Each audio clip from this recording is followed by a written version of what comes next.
बड़े हीरोज की कहानी, कम उम्र लिखारी की ज़बानी। पेशावर के 11 साला बिलाल लतीफ़ ने पश्तून हीरोज पर किताब लिख दी। बिलावल आज होंगे हमारे मेहमान।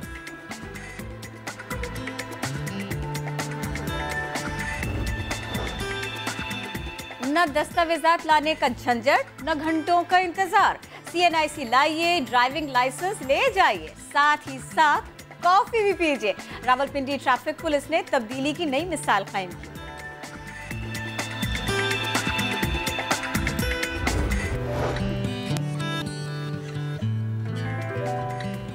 अस्सलाम वालेकुम, आपको वेलकम बैक। आपको हम कहते हैं वेलकम टू द शो। मैं हूं आपके साथ मोहम्मद शुएब और मैं हूं किरण आफ्ताब। और ये जो फ्री कॉफी वाली बात थी ना, ये हम दोनों को इतनी पसंद आई कि हम सवेरे से इसका मजा उठा रहे हैं। हमारे पास वैसे लाइसेंस है, हमें एक और लाइसेंस नहीं चाहिए। बावजूद इसके कॉफी और वो भी फ्री, और फिर उसके बाद में कोई काम भी आसानी से हो जाए।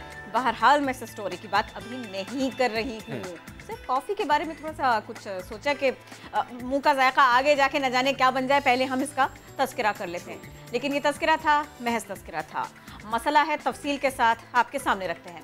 कराची में सीवरेज का निज़ाम, क्या कहिए जनाब, शहरियों के लिए आए रोज़ एक नई अजियत बन जाता है। लियाकताबाद यहाँ के मकीन इसी सूरत हाल से दो चार हैं। इनकी परेशानी ये है कि ये अपने घर आराम से जा नहीं सकते, अपने घर से बाहर आराम से आ नहीं सकते। आप नमाजी हो, कारोबार की गर्ज से बैठे हो, आप यहाँ से सफ़र कर रहे हो, गुजर रहे हो, हर सूरत में आपको बदबू का, ताफुन का, गलाजत, गंदगी का सामना करना पड़ता है। और ये वो सिचुएशन नहीं है कि जिसमें आप अपने घर का दरवाज़ा खिड़की बंद कर देंगे तो फिर आप कुछ देर सुकून से बैठ सकेंगे। जी नहीं, कतई ऐसा नहीं है। इस इलाके के लोगों की परेशानी आपके सामने रखने की कोशिश करते हैं। खुर्शीद आलम वहीं पर मौजूद हैं। खुर्शीद आलम, ये जो सारी की सारी सूरत हाल है, ये कब से ऐसा है और इलाका मकीन क्या कहते हैं? अब क्या वो ये पूछते हैं कि ये कब तक ऐसा रहेगा, या फिर वो अभी तक सिर्फ और सिर्फ यही बता पाते हैं कि उनको किन किन मसाइल का सामना है?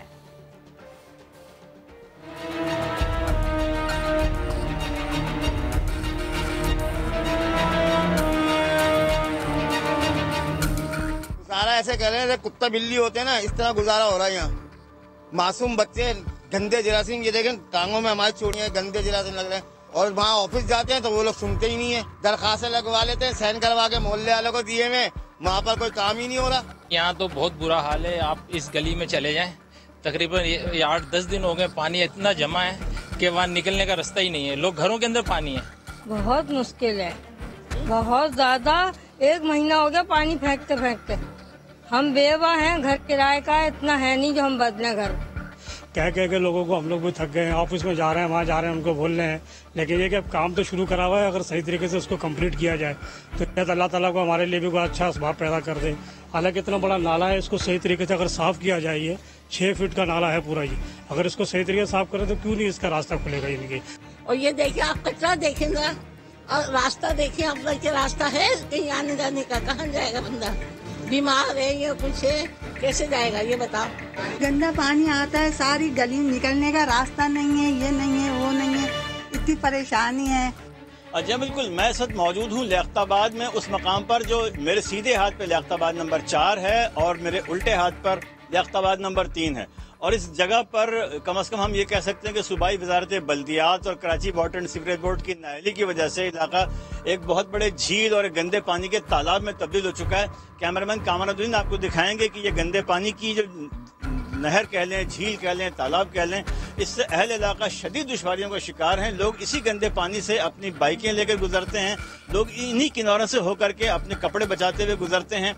बच्चे, बड़े, बूढ़े, खवातीन, नमाजी, हर तरह के जो लोग हैं यहाँ पर इस अदाब से 2-4 हैं, लेकिन अब तक उस परेशानी को दूर करने की कोई सबील नहीं नजर आती। समा इस मकाम की पहले भी निशानदेही कर चुका है, लेकिन अब तक 3 नंबर और 4 नंबर के जो मकीन हैं इसी अजियत का शिकार हैं। लोगों से हमारी बात हुई, उनका ये कहना है कि जब अपने मुंतखब नुमाइंदों के पास शिकायत लेके जाते हैं तो वो ये कहते हैं कि वो ये काम नहीं कर सकते, ये उनके दायरे इख्तियार में नहीं है। और जब वाटर एंड सीवरेज बोर्ड को आगाह किया जाता है तो वहाँ से भी उन्हें कोई खातिर ख्वाह जवाब नहीं मिल सका। ये मकीन यहाँ पर 1 से 1.5 माह से इस परेशानी से 2-4 हैं। जी उनके मसाइल आपके सामने खुर्शीद आलम ने रखे और यहाँ पर ये ज़रूर हम कहते हैं कि बल्दियाती निज़ाम पर तो सवाल है, बल्दियाती नुमाइंदों से तो सवाल है, लेकिन कुछ सवाल हमें ख़ुद से भी करने हैं। सारी की सारी जिम्मेदारी हम बल्दियाती नुमाइंदों पर नहीं डाल सकते, सारी की सारी जिम्मेदारी हम सॉलिड वेस्ट मैनेजमेंट अथॉरिटी पर नहीं डाल सकते, सारी की सारी जिम्मेदारी हम हुक्मरानों पर नहीं डाल सकते, क्योंकि अगर गंदा पानी खड़ा हो तो समझ आता है कि ये किसी की नाअहली है, लेकिन अगर वहाँ पर कचरा है, वहाँ पर शॉपर हैं, वो प्लास्टिक के थैले हैं, तो इसका मतलब है कि हमने कचरे को डेजिग्नेटेड स्पॉट तक नहीं पहुँचाया और उसकी वजह से ये पानी। और अगर हमने किसी पे रिलाई किया था, क्योंकि उमूमन घरों में ऐसा होता है, वो अपार्टमेंट्स हों या फिर पोर्शंस हो कराची में, तो वहाँ पर ये होता है कि आप एक कचरा जमा करने वाले को थोड़े से पैसे at the end of the month देते हैं, वो आते हैं कचरा इकट्ठा करते हैं, बट प्रॉब्लम इज़ कि वो उसको दुरुस्त तरीके से ठिकाने नहीं लगाते। और अगर आपको लगता है कि मसला इतना ही है, नहीं, इसके आगे आपका फ़र्ज़ शुरू होता है। जिसको आप इस काम के पैसे दे रहे हैं, वो आपके घर के सामने से, आपके दरवाजे के सामने से तो कचरे की टोकरी ले जा रहा है, लेकिन आपके घर से कुछ ही फासले पर या तो वो उसे चला रहा है या वो वहीं फेंक कर चला जाता है। इस सूरत में आपको खुद पूछना पड़ेगा। उसके बाद में मेरे ख्याल में ये मसाइल तो होंगे, लेकिन शायद आपको लगे कि थोड़े से कम हो गए, थोड़े से कम हो जाएंगे। एग्जैक्टली, वो गंदा पानी पे खड़ा होगा, फिर सवाल हम जरूर कर सकते हैं कि लाइन सही नहीं है या कहीं चौक हुई हुई है, तो उस पर सवाल जरूर उठता है। एनीवेज, बढ़ते हैं आगे। ये तो सीवरेज के पानी का हमने तस्करा किया था। वैसे कराची का मसला ये है कि यहाँ पर पानी नहीं आता, यानी लाइन्स में पानी नहीं आता, टैंकर अक्सर जगहों पर मंगवाना पड़ता है, और जहाँ पर लाइन में पानी आता है वहाँ पर भी कभी कभी महीनों बाद पानी आता है। याद तो होगा आपको, कुछ अर्सा पहले हमने औरंगी टाउन की कहानी आपके सामने रखी थी, और ऐसा इलाका भी है जहां लोग पानी भरने की उम्मीद में सारी सारी रात जाग कर गुजारते हैं। उन्हें होता है, उम्मीद होती है कि शायद पानी आ जाएगा, लेकिन वो उम्मीद पूरी नहीं होती, भर नहीं आती, क्योंकि पानी कभी कभी ही आता और कभी नहीं आता, और मजबूरन जो सरकारी नल है इनसे जो पानी भरना इनको पड़ता है, उसके लिए लंबी लंबी लाइन में लगना पड़ता है। साथ साबिर ने इस पानी के मसले पर रिपोर्ट तैयार की, आपको दिखाते हैं। वो शहर जिसमें ठाटे मारता हुआ समंदर है, उस शहर के वासियों को रोजमर्रा इस्तेमाल का कितना पानी मैसर है, चलिए आपको दिखाते हैं। इस महीने जो है पूरी परेशानी है, मतलब काफी, मतलब ये है कि पानी को बंद कर रहे हैं लोग, और ये है कि पानी कहीं बिल्कुल नहीं आ रहा है इस एरिया में, तो ना होने के बराबर है, और अगर जिसकी आ भी रहा है तो वो भी एक वक्ती तौर आ रहा है, फिर बंद हो जाता है पानी। पानी की सूरत ऐसी है कि रातों को जागना पड़ रहा है कि 4 बजे पानी आएगा तो 5 बजे पानी आएगा, इसकी वजह से नींदें बड़ी खराब होती है।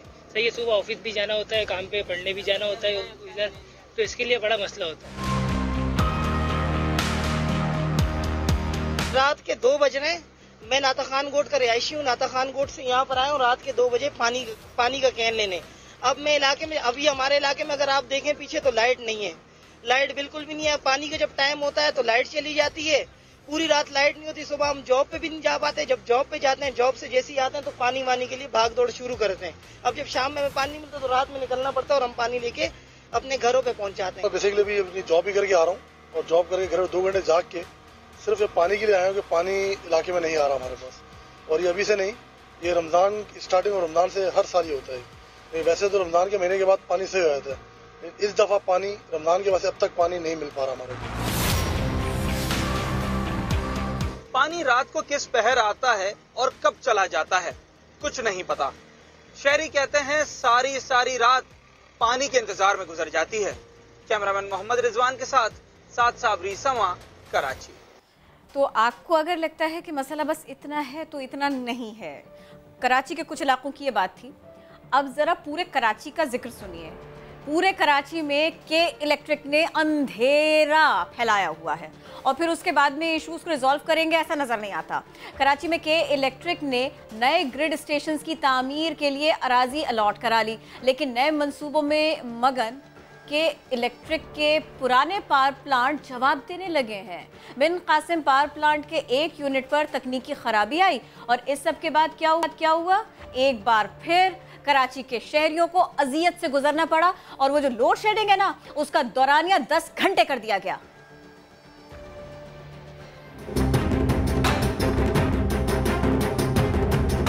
कराची वालों को बिला तातुल बिजली की फरामी के लिए लाइन लॉसेस कम किए, ना ही पटाखे मारती इस पर खर्चा किया।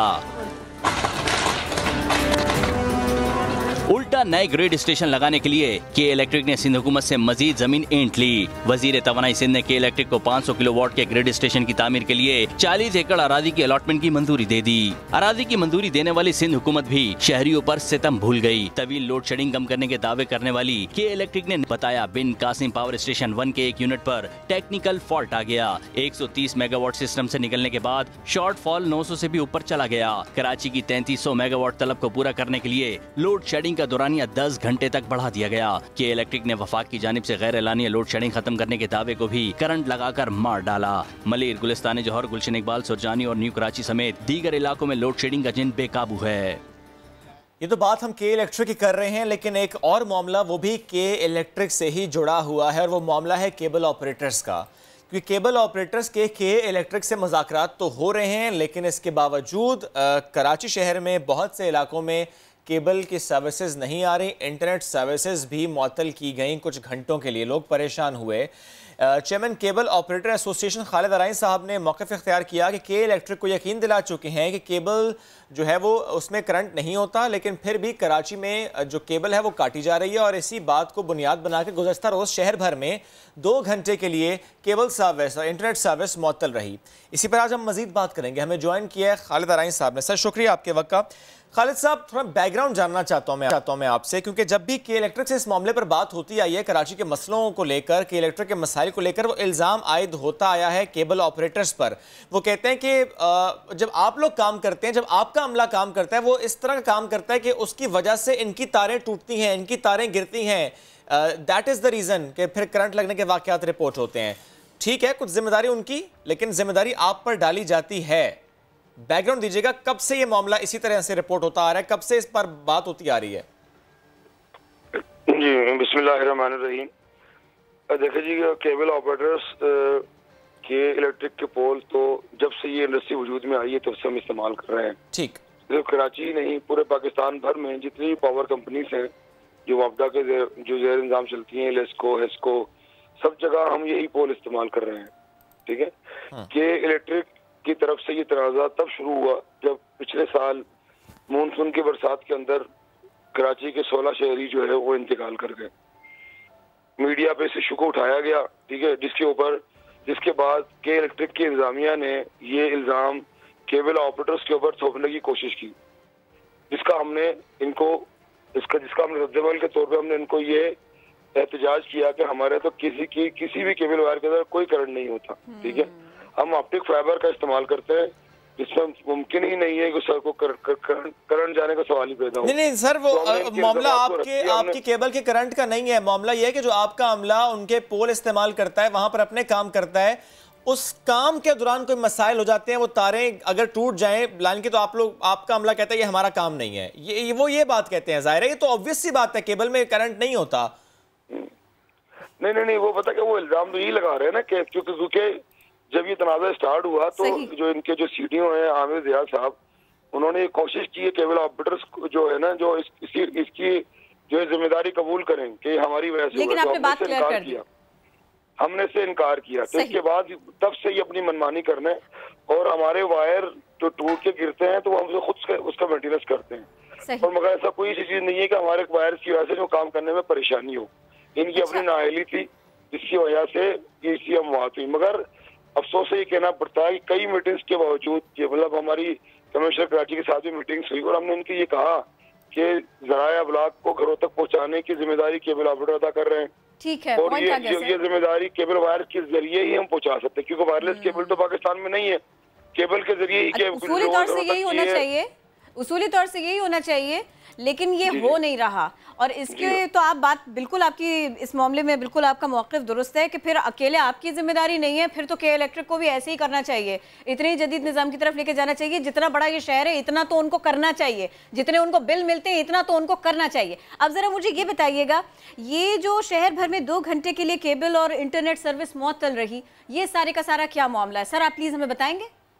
जी हाँ, ये मामला चल रहा है 1 साल से, जो है हम जो है इनसे मुज़ाकरात कर रहे थे के इलेक्ट्रिक के लोगों से, मगर के इलेक्ट्रिक के लोग हमसे मुज़ाकरात करते हैं, उधर हमारे केबल ऑपरेटर को काट रहे थे फाइबर को, जिससे केबल ऑपरेटर को भारी नुकसान उठाना पड़ रहा था। हम इनसे ये कह रहे थे कि जैसे आप लोगों को बिजली की सर्विस मुहैया कर रहे हैं, हम भी जरा इब्लाग की सर्विस मुहैया कर रहे हैं, तो हमें मुनासिब टाइम मिलना चाहिए, क्योंकि हमने सिंध हुकूमत से गुजारिश की थी कि कॉमन कॉरिडोर बनाया जाए, जैसा कि इस्लामाबाद के अंदर, जैसा कि लाहौर के अंदर है, तो इसके लिए एक वक्त दरकार है। सिंध हुकूमत ने हमारे उस जो मुतालबे को मंजूर करते हुए कॉमन कॉरिडोर की इजाजत दी, मगर उसके बाद लॉकडाउन आ गया। लॉकडाउन की वजह से केबल ऑपरेटर्स काम नहीं कर पाए, मगर के इलेक्ट्रिक की हरदर्मी है कि उन्होंने अचानक दोबारा हमारी वायर्स काटना शुरू कर दी। देखिए, अगर मैं अपना केबल बंद नहीं करता ना, एक मिसाल देता हूँ, गुलिस्तान जोहर का इलाका है, वहाँ पर अगर ये मेन फाइबर को काट देंगे तब भी जरा ब्लॉक बंद हो जाएगा। नहीं, वो छोड़िए, आप मुझे ये बताइए, आप लोगों ने एहतजाजन बंद किया है? जी, मैंने एहतजाजन आपने के इलेक्ट्रिक को ये सर्विस क्यों नहीं बंद कर दी? उनके मुलाजिमीन को क्यों नहीं बंद कर दी? मेरी बिजली क्यों काट दी भैया? अब मैं पूछ रही हूँ के इलेक्ट्रिक से ये, तो मेरा केबल आपने काट दिया, ये बताइए। मैं तो के इलेक्ट्रिक को भी, एक आम आदमी तो के इलेक्ट्रिक को भी बिल दे रहा है, और जी आप लोगों से भी फ्री सर्विसेज नहीं ले रहा। फिर आप लोगों ने ऐसा क्यों कर किया कराची के शहरी के साथ? देखिए जी, एहतजाज करना मेरा जमहूरी हक है, तो उसके लिए आप सारिफ को ही टारगेट करेंगे सर? सारिफ, देखिए जी, जब मैंने उस सारिफ को जो पैसे दे रहे हैं आपको, देखिए जी, सारिफ को मैंने जब प्रेस कॉन्फ्रेंस की, सारिफ से मैंने माजरत की कि हम माजरत चाहते हैं कि आपको जहमत उठानी पड़ेगी, मगर आपको हमारा साथ देना होगा। माजरत के बावजूद भी सर, आपकी इस माजरत के बावजूद भी आपको नहीं लगता इस वक्त के इलेक्ट्रिक को जिस तरह से लोग बाकायदा, मैं कह रही हूँ ये बात, हमने सुना है तो इसलिए कह रहे हैं, इस वक्त लोग के इलेक्ट्रिक को कोस रहे हैं बाकायदा, आपको क्या ये बेहतर लगा कि आप उन्हीं के सफ में जाके खड़े हो जाते, आप भी लोगों को वैसे ही तंग करते? देखिए जी, हमने तो पहले हुकूमत के लोगों को ताउन के लिए कहा, गवर्नर सिंध से कहा कि वो इसमें मुदाखलत करें, गवर्नर सिंध से कहा इसमें मुदाखलत करें, शमशा कराची ने इसमें मुदाखलत, उन्होंने अहकाम भी जारी किए, लेकिन वो लॉकडाउन की वजह से, ठीक है, ये एक मसला लॉकडाउन की वजह से। सर मुझे थोड़ा सा बताइएगा, जो पोल आप लोग इस्तेमाल करते हैं के इलेक्ट्रिक के, क्या आप के इलेक्ट्रिक को रेंट देते हैं इससे मुताल्लिक? अच्छा, देखें, जो के इलेक्ट्रिक से पहले जो है KEC जो थी, आपको याद होगा, जी, हम उनको रेंट दिया करते थे, मगर जब के इलेक्ट्रिक का और सिटी गवर्नमेंट का आपस में कोई तनाजा हुआ, इसके बाद से लेकर हमारा कोई मुआहदा नहीं हो पाया, क्योंकि वो मुआहदा कर नहीं सकते थे, क्योंकि दोनों फरीकैन कोर्ट में गए हुए हैं। सिटी गवर्नमेंट ये कहती है कि ये मेरी जमीन है, मुझे इसका रेंट चाहिए, इस पर वो कोर्ट गए थे।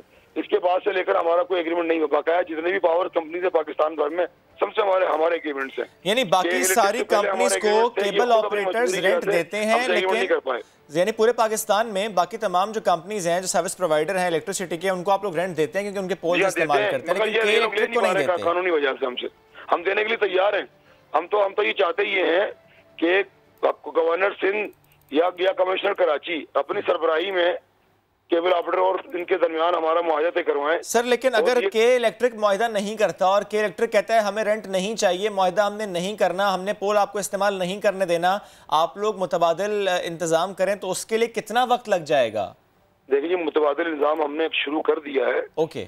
और हमें तकरीबन कराची जो शहर है, ये तकरीबन 1000-1200 किलोमीटर पर फैला हुआ शहर है। ठीक। हमें इसमें ज़ेर ज़मीन जाने के लिए 3 से 4 साल का हमें टाइम चाहिए। 3 से 4 साल के लिए? जी हाँ, तब तक के लिए के इलेक्ट्रिक को हमें टाइम देना होगा, और हम ये ग्रेजुअली, ये नहीं कि 3 साल बाद करेंगे, हम ये ग्रेजुअली करते जाएंगे। जैसे हमने DHA के अंदर 25 किलोमीटर, यानी कुछ इलाकों में हो जाएगा, इसी तरह एरिया वाइज ये होता चला जाएगा, लेकिन कंप्लीट कराची में प्रोसेस कंप्लीट होने में 3 से 4 साल लगेंगे। सर एक बात और बताइएगा, क्योंकि सर जब हम कराची की बात करते हैं, हम इसका कंपैरिजन नहीं कर सकते किसी और शहर के साथ, क्योंकि जो कराची की आबादी है वो किसी और शहर की आबादी नहीं है। जो यहाँ पर पोल का हाल है वो किसी और शहर के पोल का हाल नहीं है। यहाँ पर गुच्छे लटके हुए हैं तारों के। इसलिए अगर के इलेक्ट्रिक का ये मौक़िफ़ आए कि जब आपका अमला काम करता है तो आप पर इल्ज़ाम आयद हो जाए, और अगर आपका अमला कहे कि नहीं जी उनका अमला काम नहीं कर रहा, तो सर ये भी तो हो सकता है कि जिस पोल पर काम करना हो, जहां पर आप लोगों ने चीज़ें ठीक करनी हो, तो आप और के इलेक्ट्रिक का अमला दोनों वहां पर मौजूद हों, दोनों उस काम को देखें, ताकि ना बिजली का मसला हो और ना केबल का मसला हो, ना केबल की वजह से बिजली का मसला हो, ना बिजली की वजह से केबल का मसला हो। यही तो हम चाहते हैं। हमने ये कहा है कि कमिश्नर कराची से जब मैंने कल मुलाकात हुई, हमने कहा कि हमारी एक मुलाकात करवा दें, एक SOPs हम तय कर लेते, जहाँ अगर के इलेक्ट्रिक के लोगों ने काम करना है, हमारे नुमाइंदों को बुला लें, हम उन पोलों को ठीक करने के ये लिए अच्छी तैयार बात है हैं। सर कि आप लोग इस संप में काम करना चाहते हैं, लेकिन मुझे बताएं कि आपने कमिश्नर कराची साहब से तो बात की, लेकिन कितनी बार आप लोगों ने के इलेक्ट्रिक को इस मामले पर कहा कि आइए बैठिए, बात करते हैं, इसको हल करते हैं, क्योंकि एट द एंड कराचियाइट सफर करता है। जी कई बार हमारी के इलेक्ट्रिक के लोगों से मुलाकातें भी हुई हमारे, और इन्होंने हमें एक 5 रोड पायलट प्रोजेक्ट दिए हमें। सही 5 रोड पर हमने काम किया और हम 3 रोड हमने इनके SOPs के मुताबिक कर भी दिए। हमने ये कहा कि जितने गुच्छे लटके हुए हम इनको ठीक कर सकते हैं, मगर इसमें KLT का ताउन चाहिए हमें। उनका ताउन चाहिए और जहाँ पे मामला रुके वहाँ से आगे बढ़ने चाहिए। मुझे बिल्कुल क्विकली बता दीजिएगा अनायत साहब, मुझे बता दीजिएगा ये एहतजाज जो आप लोग प्लान कर रहे हैं, जिस तरह से आप लोग कर रहे हैं, इसको कितने दिन और जारी रखेंगे? देखिए जी मेरे ख्याल में ये आज ही खत्म हो जाएगा। आज हमारी 12 बजे कमिश्नर कराची ने हमें अपना ऑफिस में मदऊ किया है, जिसमें के इलेक्ट्रिक के लोग भी आ रहे हैं और हम लोग भी मौजूद होंगे। तो मैं पूरी उम्मीद हूँ आज 12 बजे इंशाल्लाह हमारा ये मसला हल हो जाएगा। कमिश्नर कराची ने यकीन दहानी कराई है और इसके अलावा गवर्नर सिंध ने भी कल मुझसे रब्ता किया है और वो कल हमसे सिलसिले मिलेंगे। अगर आज मामला हल नहीं हुआ तो कल गवर्नर सिंध की तरफ से भी हमें इशारा दिया गया है कि हम जो इनके जो CEO हैं अलवी साहब, उनसे वो बात कर रहे हैं। ठीक है। और चेयरमैन पैमरा ने भी हमसे कल बात की है। उम्मीद करते हैं कि मामला सुलझ जाएगा। बात की है। बहुत शुक्रिया खालिद अनायत साहब, आप हमारे साथ थे इस सिलसिले में। बात थोड़ा जल्दी से आगे भी बढ़ जाते हैं। मैंने आपसे कहा था ना एक के बाद एक मसला होगा, न जाने आगे मामला क्या बने, तो फिर ठीक है अब ज़रा कुछ सियासी गुफ्तगू भी कर लेते हैं। मैं और शोएब करेंगे गैर सियासी गुफ्तगू, लेकिन गुफ्तगू होगी किसी सियासतदान के साथ। एग्जैक्टली जी, हम लीगी रहनुमा तलाल चौधरी साहब से अभी बात कर लेते हैं, क्योंकि नैब एग्जीक्यूटिव बोर्ड का इजलास, इससे खबर ये आई थी कि नवाज शरीफ साहब के खिलाफ एक और तहकीकात की मंजूरी दे दी गई है, जबकि शहबाज शरीफ साहब के खिलाफ करप्शन की नई इंक्वायरी मंजूर कर ली गई है। नैब के इन अहम फैसलों और दीगर सियासी मामलों पर बात करेंगे। तलाल चौधरी साहब वेलकम कहेंगे आपको नया दिन में। तलाल साहब, नैब एग्जीक्यूटिव बोर्ड अहम फैसले हुए, नवाज शरीफ साहब से मुताल्लिक, शहबाज शरीफ साहब से मुताल्लिक कुछ नई इंक्वायरीज की मंजूरी दी गई है। नैब के इस एक्शन को और इस टाइम को कैसा देखते हैं? बिस्मिल्लाहिर्रहमानिर्रहीम।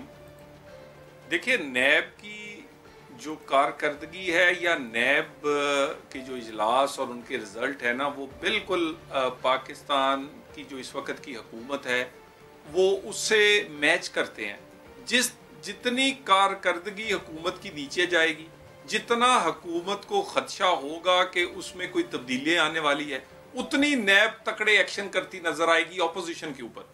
यानी कि करप्शन पे नहीं, करप्ट लोग नहीं पकड़े जा रहे, मुखालफ पकड़े जा रहे हैं। इसमें वो मुखालफ जो नालायकी और नाअहली जो हुकूमत की है उसको एक्सपोज करते हैं, जो इस हुकूमत के लिए खदशा है कि वो इसको गिरा सकते हैं, उन पर एक्शन जो है वो नैब हर उस मौके पर लेती है जब इस हुकूमत को खतरा होता है। सो इस एग्जीक्यूटिव के इजलास के फैसलों से बिल्कुल नजर आ रहा है कि वो जो -1 की बातें हुई, जो तब्दीली की बातें हो रही थी, वो सच्ची थी और वो तमाम की तमाम मुस्तकबिल में होने वाली हैं, जिस बुनियाद पर दोबारा एक दफा नैब ने हुकूमत की मदद का फैसला किया है। वैसे तो पूरी हुकूमत ही नैब की मदद से वजूद में आई है। नैब ना होती तो हुकूमत भी ना ये वाली आती। ये नैब के चंद रेफरेंस गिरफ्तारियां और चंद सजाएं नैब में ना होती तो ये हुकूमत वजूद में ना आती, अगर आती तो चलती ना। सो कभी बजट पास करवाने के लिए अपोजिशन लीडर पंजाब को पकड़ लिया जाता है, हमजा शहबाज को, कभी वफाक के बजट पास करवाने से पहले वारंट निकाल दिए जाते हैं या गिरफ्तार कर लिया जाता है शहबाज शरीफ को। सो ये हुकूमत की मददगार एजेंसी है जो हुकूमत को कायम रखने के लिए, उसकी मदद करने के लिए इजलास करती रहती है। चलिए, आपने बताना पसंद नहीं किया इसकी तफसील, कुछ रेफरेंसेस आप लोग भी तो PMLN भी तो फिर गवर्निंग पार्टी, रूलिंग पार्टी के ऊपर कर रही है, एक के बाद एक आप लोग कह रहे हैं कि हम करने जा रहे हैं। चलिए कोई बात नहीं, मैं वो छोड़ देती हूँ, किसी और रोज़ के लिए इस मामले को उठा रखते हैं। मुझे ये बताइएगा, यहाँ कराची में जिस तरह से सिंध भर में पीपल्स पार्टी और PTI रहनुमा आमने सामने हैं, ऐसे बयान दर बयान सामने आ रहे हैं, ऐसा लग रहा है मुल्क की सियासत में बस 2 ही जमातें एक्टिव रह गई हैं। नून लीग खामोश है, ये सबको लगता है, क्या वजह है इसकी? देखिए जी, कराची के मामले पे, JIT के मामले पे हमारी ही जो है वो उससे हमारी कारकर्दगी नहीं दब सकती। कराची का अमन नवाज शरीफ का क्रेडिट है। वही हुकूमत थी, वही हुकूमतें थी, वही गवर्नर थे, वही रेंजर्स थी, वही एजेंसियां थी, वही पुलिस थी। एक फर्क था तो नवाज शरीफ का था। नवाज शरीफ आए तो कराची में अमन हुआ। उससे पहले आमर भी रहा जिसके पास बेशुमार इख्तियार थे, मुशर्रफ जैसा। उसके बाद भी हुकूमतें आई लेकिन कराची का अमन नहीं हुआ। कराची का जो अमन है वो नवाज शरीफ ने दिया है। नवाज शरीफ ने सिर्फ कराची का अमन नहीं दिया, नवाज शरीफ ने कराची में जो उसकी कारोबारी सरगर्मियां थी उसको भी बहाल किया है। वहां लोगों के कारोबार बढ़े हैं। नहीं तो दुकान वाला दुकान नहीं जा सकता था, मिल वाला मिल नहीं जा सकता था, किसी को भत्ते की पर्ची आती थी, किसी को गोली और टारगेट किलिंग का निशाना बनाया जाता था। मियां नवाज शरीफ ने कारोबार को चलाया नहीं, उनको कारोबारियों को भी महफूज किया। कराची में जो स्टॉक एक्सचेंज थी वो आसमानों से बातें करती थी। कराची का अमन जो था वो ख्वाब था, वो नवाज शरीफ ने दिया है। हमारी खामोशी हो या हम बोलें, लेकिन कराची का अमन चीख चीख कर बोल रहा है कि ये अमन नवाज शरीफ का दिया हुआ है। इन दोनों से पूछें इन्होंने आज तक कराची को क्या दिया है। और ये पीटीआई, ये हम भी तो वफाकी हुकूमत थे, हमारी भी सूबे में हुकूमत नहीं थी। हमने तो कराची में अमन दिया, हमने तो कराची को ग्रीन लाइन दी, हमने कराची को पानी दिया, हमने कराची को मोटरवे दी, हमने तो कराची को, मैं 100 मंसूबे गिना देता हूं, हमने तो कराची वालों को वो दिए हैं। हम भी सूबे में, हमारी भी गवर्नमेंट नहीं थी। ये गवर्नमेंट करने वालों की सलाहियतों पर है कि वो कितने बासलाहियत है या कितनी उसमें विल है काम करने की। इल्जाम तराशियां, कागज लहराने, कभी प्रेस कॉन्फ्रेंस खेलना, जितनी मर्जी खेल लें। कराची को तो इनके इससे कुछ नहीं मिल रहा। कराची को अगर कुछ दिया है तो वो नवाज शरीफ और नून लीग ने दिया। तलाल साहब, ऑन लाइटर नोट, एक लम्हे के लिए मुझे लगा कि नवाज शरीफ साहब डीजी रेंजर्स रह चुके हैं, जो आपने सारे क्रेडिट उनको दिए हैं कराची में अमन से मुताल्लिक। दिलचस्प बात यह है कि अब तो पीटीआई और पीपल्स पार्टी दोनों ने ही जो है ना वो दिलाया कराची को। ऐसे ही है, मतलब सारी पार्टीज ने अमन दिलाया। डीजी रेंजर्स साहब भी सोच रहे होंगे हम लोगों ने यहाँ पर क्या किया है। चलिए जी तलाल साहब, एक और मामला भी नवाज शरीफ साहब से मुताल्लिक, क्योंकि जब उन्होंने बाहर जाना था तो आर्गूमेंट बहुत ज़्यादा आप लोगों की तरफ से आए कि बहुत जल्दी जाना चाहिए, बहुत जल्दी चले जाना चाहिए, बहुत ज़रूरी ऑपरेशंस हैं, सर्जरीज हैं, प्रोसीजर्स हैं जो कि उनके होने हैं। वहाँ गए, वहाँ जाके मामला आप लोगों ने उठाया कि जब तक बेटी नहीं आएंगी प्रोसीजर्स नहीं होंगे। वो भी खैर नहीं गई, नहीं जा सकी due to so many reasons. सवाल तो फिर यही है सर, प्रोसीजर हुआ नहीं, वो सर्जरी जो होनी थी वो हुई नहीं, डिले पे डिले होता है। जब सवाल करते हैं कब होगा, जवाब उसका मिलता नहीं है पीएमएल रहनुमा से। ठीक है, बीमारी पर सियासत नहीं होनी चाहिए, लेकिन सवाल इसलिए हो रहा है क्योंकि वक्त गुजरता चला जा रहा है। और गुजरते वक्त के साथ एक और मामला ये हुआ कि उनको इश्तिहारी करार दिया गया है और उसके हवाले से कई जगह पर नोटिस भी चस्पा किए गए हैं। अब ये हालात बन चुके हैं सर कि कोर्ट बार बार कहती है उनको वापस आने से मुताल्लिक, हुकूमत बार बार कहती है उनको वापस आने से मुताल्लिक। न जाने आप लोग क्यों नहीं कहते, वैसे क्या उनकी वापसी का कोई इम्कान है? देखिए, नवाज शरीफ को अगर तो मुल्क से दूर रखने के लिए इश्तिहारी करने की कार्रवाई की जा रही है, मुकदमे नए कायम किए जा रहे हैं, उनमें वारंट निकाले जा रहे हैं, तो ज़रा मैं दोबारा बता दूं कि नवाज शरीफ तो उस वक़्त मुल्क लौट आया था जब उसको 10 साल से ज़ायद सज़ा सुनाई गई थी। और वो अकेला नहीं आया था, अपनी बेटी को साथ लेकर आ गया था। और वो सिर्फ बेटी को साथ लेके भी नहीं आया था, बल्कि अपनी शरीके हयात को बिस्तरे मर्ग पर छोड़ के आ गया था। अब तो अल्लाह की मेहरबानी है कि मियां नवाज शरीफ रूबाए सेहत हो रहे हैं, उनके चंद ऑपरेशंस या प्रोसीजर्स अभी होने वाले हैं। जब हो जाएंगे तो वो नवाज शरीफ तो उन हालात में बेटी समेत आ गया था और किसी सजा से, किसी वारंट से, किसी जेल से नहीं डरा था। तो ये वाली जो नोटिस हैं और ये कार्रवाइयाँ इश्तिहारी और फलाने की, ये नवाज शरीफ को मुल्क आने से नहीं रोक सकती। दौर नवाज शरीफ का नज़र आ रहा है कि आ रहा है। और अगला नवाज, ये जो इस वक्त पाकिस्तान जहाँ पर है, इससे निकालने के लिए नवाज शरीफ के अलावा और कोई हल नहीं है। अगर कोई हल है तो करके देख लें। हम तो बैठे हैं, हमने तो कहा है जितने तजर्बे हैं कर लें। तब्दीली का तजर्बा तो 70 साल में सबसे नाकाम तजर्बा हुआ है, और भी कोई किसी ने कोई करना है तो कर लें। इस मुल्क को चलाने के लिए जाली सादक और उम्मीद नहीं, असली अहल चाहिए, और वो नवाज शरीफ और उसकी टीम है और नून लीग है। उसके लिए हल नहीं, अल्लाह की मेहरबानी से। बहुत शुक्रिया तलाल चौधरी साहब, साथ मौजूद थे आप। और एक बात आपने की कि उनकी सेहत बेहतर हो रही है, ये किसी रहनुमा की तरफ से पहली बार किरण ये कहा गया है कि उनकी सेहत बेहतर है, वरना हमेशा यही कहा जाता है कि सेहत उनकी ख़राब हो रही है। आप ना बड़ी पॉजिटिव थिंकिंग का मुजाहरा करने वाले इंसान हैं। उन्होंने बहुत कुछ कहा था, आपने कहा कि वही पॉजिटिव वाला पिक कर लेता हूँ। आई लाइक दिस, पहले किताब एक कर चुका था, मैं क्या करूँ।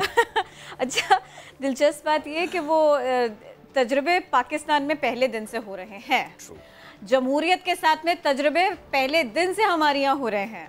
सादिक और अमीन की तलाश हमारे यहाँ किस सन से शुरू हुई और उस इरा से उन सालों से आप लोगों का क्या वास्ता है, मुझे कुछ कहने की ज़रूरत नहीं, सारे लोगों को सब कुछ पता है। प्रॉब्लम यह है कि जो एक आम आदमी, एक आम पाकिस्तानी है, वो अपने तमाम तर मसाइल के साथ हर पार्टी की तरफ देख रहा है क्योंकि वो बहुत ज़्यादा परेशान है। और ऐसे में अगर रहनुमा पर रहनुमा आए और वो एक दूसरे पर इल्ज़ामात लगाएं, कोई गम के साथ, कोई गुस्से के साथ, कोई एग्रेशन के साथ में बात करे, बात काफ़ी नहीं होती। मैं आपको याद दिला देती हूँ, बिलावल भुट्टो जरदारी ने एक प्रेस कॉन्फ्रेंस की, कुछ पेपर्स वो भी लेकर आए, अजरक वाला मास्क उन्होंने लगाया हुआ था और उन्होंने बहुत सारे इल्ज़ाम लगाए पाकिस्तान तहरीक इंसाफ पर। और ये भी हुआ कि उन्होंने कहा कि पीटीआई गवर्नमेंट इस वक्त की सबसे करप्ट गवर्नमेंट है। पीटीआई रहनुमा भी जवाबी इल्ज़ामात लगाते रहे सबके बाद में। जब बिलावल भुट्टो जरदारी ने ये कहा कि पीटीआई जितने भी हुकूमत में आने के बाद से जितनी गड़बड़ हो रही है, जितनी करप्शन हो रही है, सबके पीछे है और इस पर मीडिया भी बात नहीं कर रहा, तो मेरा जी चाहा कि मैं उन्हें ज़रूर ये याद दिलाऊं कि ऐसा नहीं है। खबर होती है तो हम उसे रिपोर्ट करते हैं। सर, आपके दौर में भी ऐसे ही था, अभी भी हम ऐसे ही कर रहे हैं। उसके बाद जो मैंने मिस किया, जो हम सब ने मिस किया, वो ये कि इस प्रेस कॉन्फ्रेंस के ऊपर जितने जवाब आए वो पीपल्स पार्टी के माजी से आए, पीटीआई के हाल से नहीं आए। चलिए, कोई और दिन उठा रखते हैं इस बात के लिए। हम कोशिश कर लेते हैं आज पाकिस्तान पीपल्स पार्टी तीर का ये रुख आवाम के कलेजे से कब करप्शन की तरफ होगा, ये जवाब जानने की। पीपल्स पार्टी रहनुमा इम्तियाज शेख साहब हमको ज्वाइन कर चुके। वेलकम टू नया दिन। कैसे हैं आप, ये फरमाइएगा, जब बिलावल भुट्टो जरदारी पीटीआई हुकूमत को करप्ट कहते हैं और फिर उसके बाद में आप लोग बहुत सारे अवामी मसाइल की निशानदेही करते हैं, दुरुस्त निशानदेही करते हैं, तो फिर आप ये कैसे भुला देते हैं कि ये सारे के सारे मसाइल इतने सालों से हैं और अब लोग उकता गए, बेचैन हो गए, बहुत प्रॉब्लम है। अब ये बताइए, पीपल्स पार्टी वो अवामी मसाइल जो इतने अरसे से मौजूद हैं और अब जो मज़ीद कॉम्प्लेक्स हो गए, मज़ीद बढ़ गए, आप उनको कैसे हल कर सकते हैं? अगर आप आवाम को ये बता पाएंगे तो शायद आपकी पोजीशन बहुत वाज़े हो जाए। देखिए बिलावल भुट्टो जरदारी साहब ने जो बात की है बिल्कुल सही की है। उन्होंने सर, आप तो कहेंगे ना, स्कैंडल्स, उन तमाम मामला जो कि इस वक्त पीटीआई के गिर्द घूमते हैं, जो कि करप्शन से जिसका ताल्लुक है, और जितने भी उनके मेन आदमी हैं सब किसी न किसी स्कैंडल में मुलव्वस हैं, उन्हीं का जिक्र करते हुए ये बात की है। चाहे वो मालम जब्बा का स्कैंडल हो, चाहे बीआरटी का स्कैंडल हो, चाहे दवाइयों वाला स्कैंडल हो, चाहे मास्क का स्कैंडल हो, चाहे मतलब शुगर का हो, वीट का हो, गैस का हो, पेट्रोल का हो, फ्यूल का हो, मतलब जिस चीज़ में भी निगाह डालेंगे, आप हाथ डालेंगे तो उसमें पीटीआई या पीटीआई से जो लोग हैं, माफिया जो उनके साथ बैठी है प्राइम मिनिस्टर के, उन्हीं के मतलब वहाँ फुटप्रिंट्स आपको नज़र आएंगे। तो इसीलिए उन्होंने कहा है। और जहाँ तक रह गया ताल्लुक के नैमुल बदल क्या है, उसका मतलब उसको वो खाल फिल कर सकती है, तो वाहिद पार्टी पीपल्स पार्टी है जो कि तजुर्बा भी रखती है और उसकी लीडरशिप भी पूरी इस तरह की है जो कि इस पूरे मामलात को संभाल सकती है और मुल्क की इकॉनमी, मुल्क के सियासी हालात को बेहतर पाकिस्तान पीपल्स पार्टी ही कर सकती है बिलावल भुट्टो जरदारी की क़यादत में। और मैं समझता हूँ कि यही ऑप्शन है पाकिस्तान के अवाम के पास, जो कि रिप्लेस करके पीपल्स पार्टी को इक़्तिदार मिले हैं। 7 साल ही गुजरे हैं सर, ये ऑप्शन देखी है पाकिस्तान के अवाम ने, पूरे 5 साल देखी है पाकिस्तान के अवाम ने, पूरे पाकिस्तान ने तो देखी है। अभी सिंध वाले अभी तक देख रहे हैं कि क्या है यहाँ पर सिचुएशन। सर, मुल्क के मुख्तलिफ हिस्सों की तरह ज़ाहिर है सिंध की अगर हम बात करें, यहाँ अवाम कई मसाइल से दो चार हैं। अगर आप समझते हैं कि पाकिस्तान पीपल्स पार्टी ही मसले हल कर सकती है, बिलावल भुट्टो जरदारी साहब ही मसले हल कर सकते हैं, तो सिंध का मंजरनामा फिर मुख्तलिफ होना चाहिए। ये एग्जाम्पल सिंध से सेट होनी चाहिए, क्योंकि हम यही आर्गूमेंट रेस करते हैं पाकिस्तान तहरीक इंसाफ से मुतालिक, केपी से मुतालिक, तो ये सवाल फिर आपसे भी होगा और सिंध से मुतालिक होगा। लेकिन मुझे सर ये बता दीजिएगा, मैंने कल भी सवाल किया था शमीला फारूकी साहिबा से, एंड शी सेड कि ये वक्त नहीं है मनाजरे का, ये वक्त नहीं है तनकीद का। आपकी राय क्या है? क्योंकि ये तनकीद और ये मनाजरे के चैलेंज दोनों जानिब से हैं, आपकी तरफ से भी हैं, क्योंकि सैयद गनी साहब ने हमारे शो में आकर कहा, और ये पीटीआई की तरफ से भी हैं। सर, ये मनाजरे के चैलेंज होते रहेंगे, मसाइल भी हल होंगे?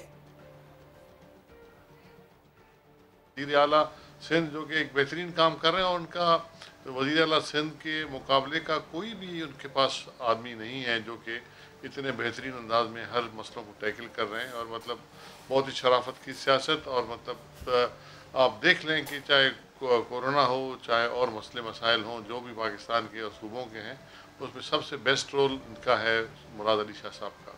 उस पर भी वो मतलब कोई ना कोई कीचड़ उछालते हैं और कोशिश करते हैं।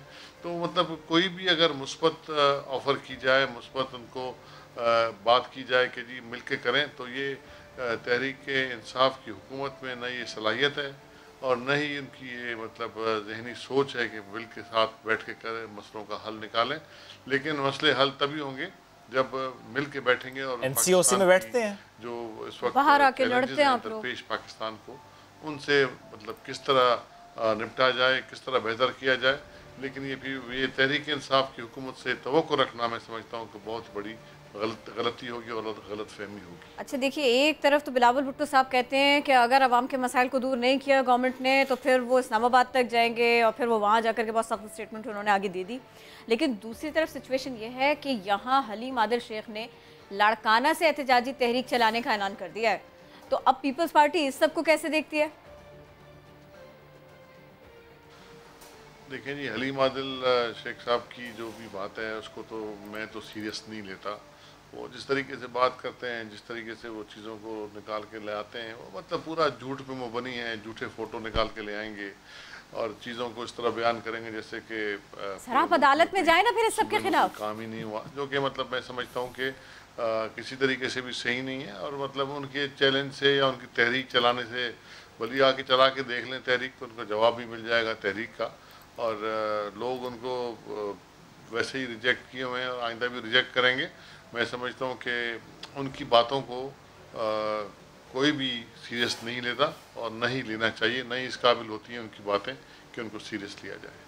रिजेक्ट कैसे हुए ये मुझे समझ नहीं आई, क्योंकि ज़ाहिर है लोगों ने उनको वोट दिया है। वैसे तो पाकिस्तान तहरीक इंसाफ को वोट मिला है कराची से, रिजेक्ट कौन हुए तो आप भी बेहतर जानते हैं। लेकिन सर मुझे बताइएगा कि आप तो कह रहे हैं कि हलीम आदिल शेख साहब की बात को सीरियस नहीं लेते, तो क्या आप लोगों की मुलाकातों को सीरियस लिया जाए? जो आसिफ अली जरदारी साहब की फजलुर रहमान साहब की मुलाकात हुई है, क्योंकि कहा जा रहा है कि एहतजाजी मार्च की प्लानिंग है ये, सर वाकई ऐसा है? कोई ऐसा प्लान तैयार हो रहा है?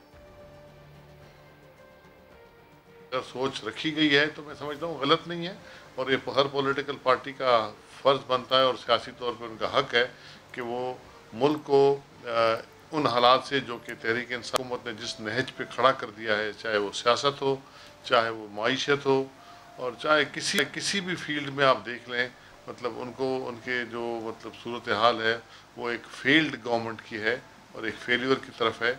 और वो पूरे का पूरा उन्होंने मतलब नोज़ डाइव नीचे उन्होंने की हुई चीज़ों की, जो भी हमारे मुख्तलिफ इंडिकेटर्स हैं, चाहे इकानमी में हो चाहे किसी और चीज़ में हो, तो उस पर ये सोचना और ये सोच रखना और मुख्तलिफ पॉलिटिकल पार्टियों से, अपोजिशन की पार्टियों से मुशावरत करना कि लॉन्ग मार्च किया जाए या कुछ और हिकमत अमली अपनाई जाए, सब जमहूरी हुकूक हक बनता है। और मैं समझता हूँ उन्होंने किया होगा तो बिल्कुल मुनासिब इक़दाम किया। शुक्रिया अमिताभ, साथ मौजूद थे आप और पॉलिटिकल सिचुएशन से मुतालिक कमेंट कर रहे थे। मैं क्विकली ब्रेक की तरफ बढ़ना है, ब्रेक से वापस आएंगे तो कम उम्र लिखारी से आपकी मुलाकात कराएंगे। Stay with us.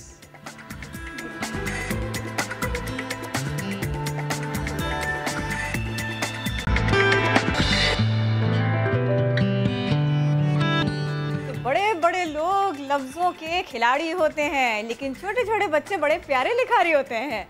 हम आपकी मुलाकात करवाएंगे एक ऐसे कम उम्र लिखारी से जिनके अल्फाज जब आप पढ़ते हैं तो ये अल्फाज आपके दिल में उतर जाते हैं। पेशावर से इनका ताल्लुक़ है, कम उम्र तरीन मुसन्निफ़, और इनका नाम है जनाब बिलावल लतीफ़। इन्होंने पश्तून हीरोज़ पर किताब लिखी है।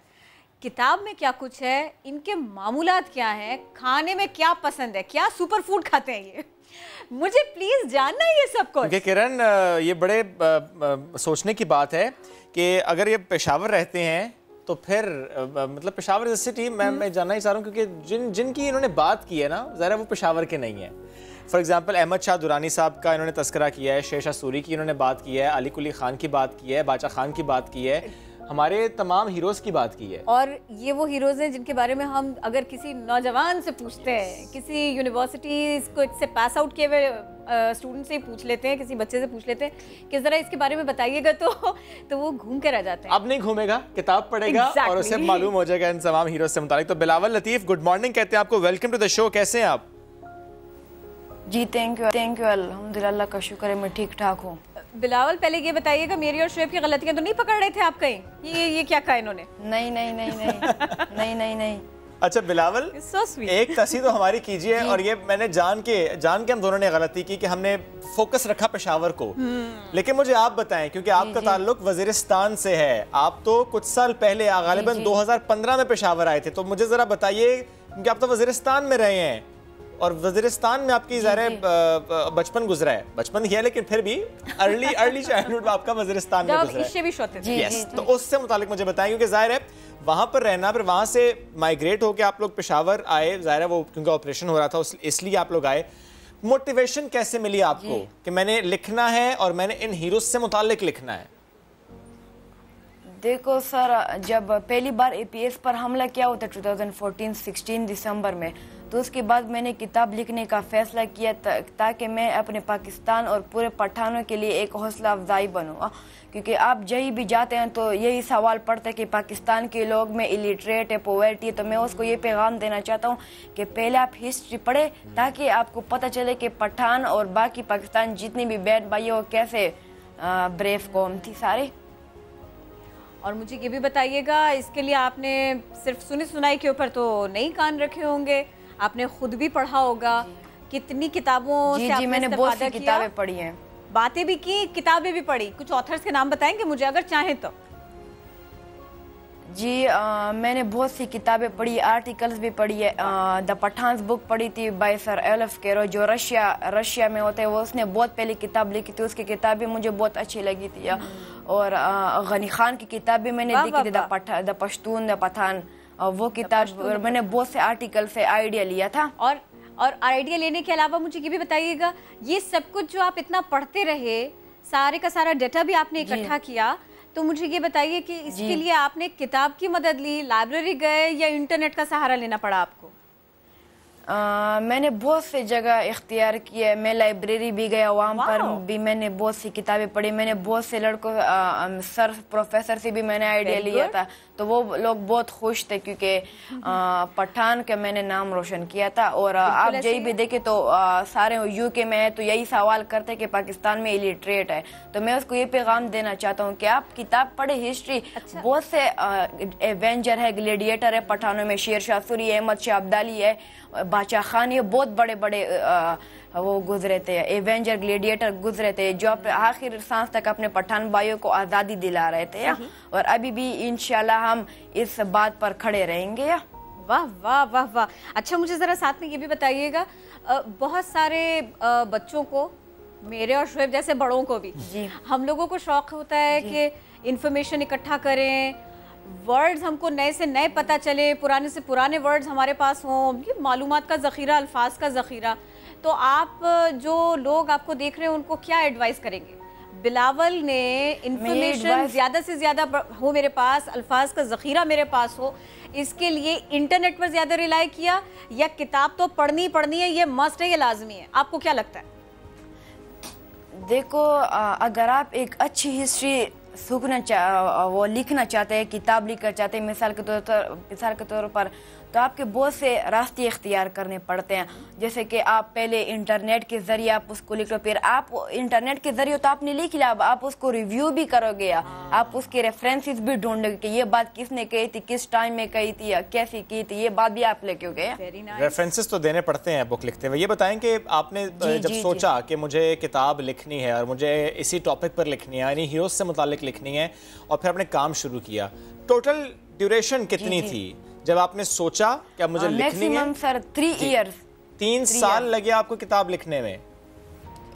जी, क्योंकि सर मैं हॉस्टल में होता हूँ, मैं स्कॉलरशिप में पढ़ता हूँ आर्मी पब्लिक स्कूल कोहाट में, तो फिर मेरे सब घर वाले इधर पेशावर में आ गए, तो मुझे बहुत कम मौका मिलता था घर आने का, फिर मैं उसी टाइम में किताब लिख लगता था। अब आप हॉस्टल में थे तो मैं ये भी नहीं पूछ सकता ना कि घर में किसने मदद की, आप तो अकेले ही सारा कुछ करते रहे, वो लाइब्रेरी जाना हो, वो उस्ताद से मिलना हो। मैं हॉस्टल में भी प्रैक्टिस करता था सर इसकी। और ये बताइए, एक अच्छी किताब लिखने के लिए थोड़ा बहुत ट्रैवलिंग भी करनी पड़ती है, सिर्फ और सिर्फ जी मैंने बहुत से ट्रैवलिंग की थी। ओके, जबरदस्त। और ये ट्रैवलिंग तो आपने की? पेशावर में बहुत से जैसे कि पेशावर एक हिस्टोरिकल प्लेस है, तकरीबन ये कुशान एम्पायर का एम्पायर वो क्या था, कैपिटल था 2nd सेंचुरी में। यहाँ पर मैं मस्जिद मोहब्बत खान गुजरा हूँ, म्यूजियम गुजरा हूँ, बहुत से जैसे कि मैं यहाँ से लेकर तुरखम तक भी गया हूँ। मैंने वहाँ पर हमजा बाबा का मीज़ार भी देखा है, वहाँ पर मैंने बहुत जगह का एक्सप्लोर किया है। जबरदस्त, पूरी लिस्ट बन चुकी है मेरे पास। And what's next? ये तो आपने लिखा पख्तून हीरोज पर, व्हाट्स नेक्स्ट? जी सर, मैं अभी दूसरी किताब लिख रहा हूँ बलूचिस्तान के बारे में। बलूचिस्तान लैंड और उसकी कल्चर था, वो कैसे उन लोगों ने जंगी लड़ी, क्योंकि बलूचिस्तान भी एक दलेर कौम थी हिस्ट्री में। और मुझे ये भी बताएं, हमारे एक उस्ताद होते थे अल्लाह बख्शे, तो उन्होंने हमें ये कहा था कि अगर आपको एक किताब लिखनी है तो इसका मतलब ये हुआ कि आपने 1000 किताबें पढ़ रखी हो और 100 किताब आप लिख सकते हो तो एक किताब होती है। ये उन्होंने मुझे सही इक्वेशन बताई थी या एग्जैजरेट किया था? आप थोड़ा सा बताएं मुझे। बिल्कुल, बहुत सी किताबें पढ़नी पड़ती है। बहुत सी किताबें पढ़नी होती हैं और उसके साथ में कभी ऐसा होता है कि पढ़ते पढ़ते थोड़े से आप परेशान हो गए और आपने कहा कुछ खा लेता हूँ मैं, थोड़ा सा रेस्ट कर लेता हूँ मैं। मंचिंग के लिए क्या बेस्ट ऑप्शन है? रेस्ट करना पड़ता है। जी बताएं। आपने फेवरेट फूड नहीं बताया ना हमें, जो खाते खाते आप लिखते हैं ताकि हम समझ पाएंगे ये खाएंगे तो लिख पाएंगे। मेरे फेवरेट फूड बिरयानी है। वाओ, फिर तो आपको कराची आना चाहिए। और बिरयानी की हिस्ट्री भी मुझे पता है, ये पहली बार मुगल एम्पायर में किचन में बनी थी। Okay, wow. और ये यखनी पुलाव था, है ना? जी नहीं, हाँ ये पहले यही था, फिर बाद में जी ये वो इंडिया में भी होता है, पाकिस्तान में भी, दोनों एक किताब तो बिरयानी पर भी हो जाए। जी वो तो एक शेफ ही लिखेगा ना वो किताब। ठीक है Bilawal, thank you so very much. हमारे जैसे फूडी होंगे। एग्जैक्टली, हम साथ में बिरयानी खाएंगे और किताब पढ़ेंगे। बहुत शुक्रिया बिलावल, साथ मौजूद था। It was good to have you on the show. चलिए जी, बढ़ते हैं आगे और उर्दन से ताल्लुक़ रखने वाले शेफ़ की एक बात करते हैं, क्योंकि शेफ़ का तस्करा गुफ्तगू में हुआ था। तो शेफ़ ने बड़ा ज़बरदस्त काम किया, उन्होंने बैंगन के जो क्या कहना चाहिए स्किन थी, छिलके थे, उसको बड़ी मुश्किल से निकलते हैं। एग्जैक्टली, उसको उन्होंने पता नहीं कौन से मसाले लगाए, वो जानते हैं। इन्होंने मास्क बनाया है। ओके, मास्क किस तरह से बनाया है इन्होंने जी? बैंगन के छिलकों को नमक लगा कर रखा और फिर पानी में पकाने के बाद उसे सुखाया और वो एक स्किन जो उसकी थी वो बिल्कुल ऐसे थी कि अब वो थोड़ी हार्ड हो गई है, चमड़े के जैसी हो गई, चमड़े की जैसी लग रही है। उमर ने कुछ फैशन डिजाइनर्स की मदद हासिल की ताकि इसको और मुमकिन नहीं था। एग्जैक्टली, क्योंकि ज़ाहिर है वो चाह रहे थे कि मास्क बनाना था। बिलावल साहब ना देख लें ये मास्क कहीं। बैंगन की चमड़ेनुमा जेल को फैशनेबल मास्क में तब्दील कर दिया गया और फैशन डिजाइनर्स जिन्होंने उनका साथ दिया वो भी ये कहते हैं कि इस मास्क को खूबसूरत बनाने के लिए इसमें सिल्वर की मदद से नक्शो निगार बनाए जाते हैं। मैं तो बस ये सोच रहा हूँ किरण, क्या बैंगन के छिलके के इस मास्क पर अजरक का प्रिंट आ सकता है या नहीं? ये जो आपने बैंगनी जामिनी गुफ्तगू कर डाली है ना फैशन की, तो मैं कुछ बात कर लेती हूँ नज़ारों की। और कलर यही रहेगा, पर्पल पर्पल, जामनी जामनी। जनूबी कोरिया में जामनी जजीरे के नाम से एक नया तफरीही मकाम आजकल सोशल मीडिया पर खासा हिट हो गया है। लोग धड़ाधड़ विजिट कर रहे हैं, शेयर कर रहे हैं, ये कंटेंट देख रहे हैं। जामनी रंगत से बनाई गई है यहाँ की हर चीज़। ये दरअसल 2 करीबी जजीरे, मैं इनके बारे में आपको बताना चाह रही हूँ। इन्हें लकड़ी के एक पुल के ज़रिए आपस में मिलाया गया है। जामनी जजीरे का मुश्तरका नाम इसको दिया गया है। क्या बात है जनाब, 2 जजीरे थे अब एक हो गया। मैंने आपको बताया कि फंसाया? नहीं आपने बताया। दुनिया भर में कोरोना वबा की वजह से सफ़र पर पाबंदी है, लेकिन जैसे ही पाबंदी ख़त्म होगी तो मुख्तलिफ ममालिक से मन चले हमारे जैसे इस जामनी जजीरे में जा सकेंगे। जिसको भी जामनी कलर पसंद है, जामनी कलर का जो भी शेड पसंद है वो जाए, क्योंकि वहाँ पे हर शेड है। और वो लोग जिन्हें सिर्फ जामनी ही पसंद नहीं है, जिनकी चॉइस तो फ्री भी है साथ में, वो कहाँ जाएंगे? ब्रेक पर जाएंगे। ब्रेक पर जाएंगे जी, हम तो ब्रेक पर जाएंगे। वो ब्रेक क्यों? फ्री में आ रहा है। ओके।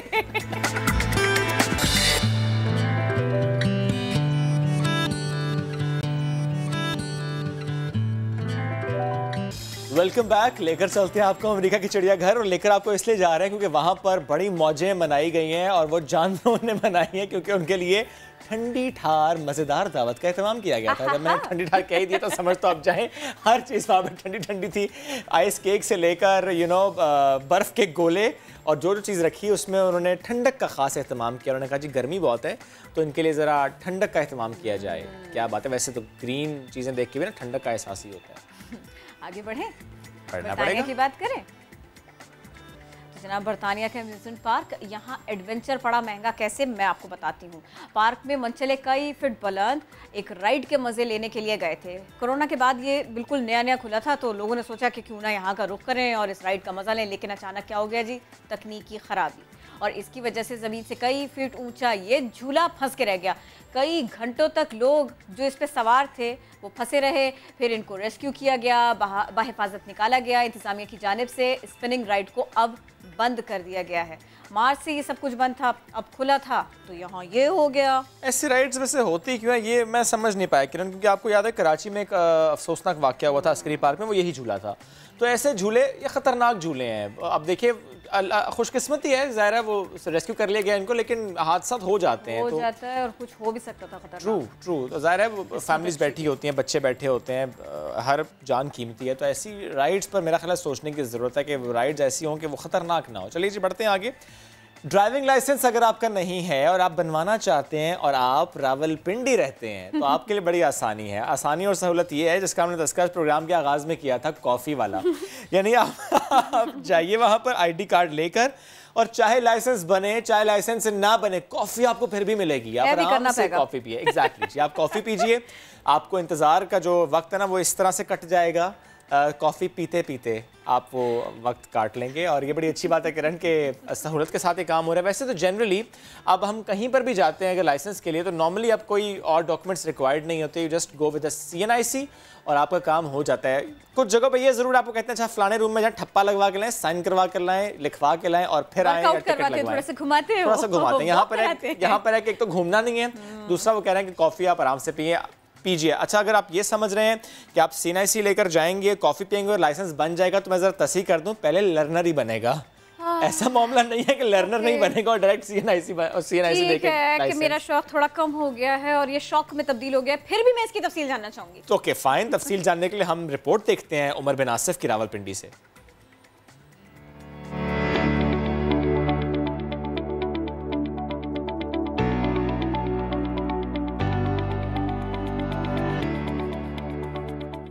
ड्राइविंग लाइसेंस बनवाना कभी जितना मुश्किल हुआ करता था, रावलपिंडी ट्रैफिक पुलिस ने उसे उतना ही आसान और पुरकशिश बना दिया।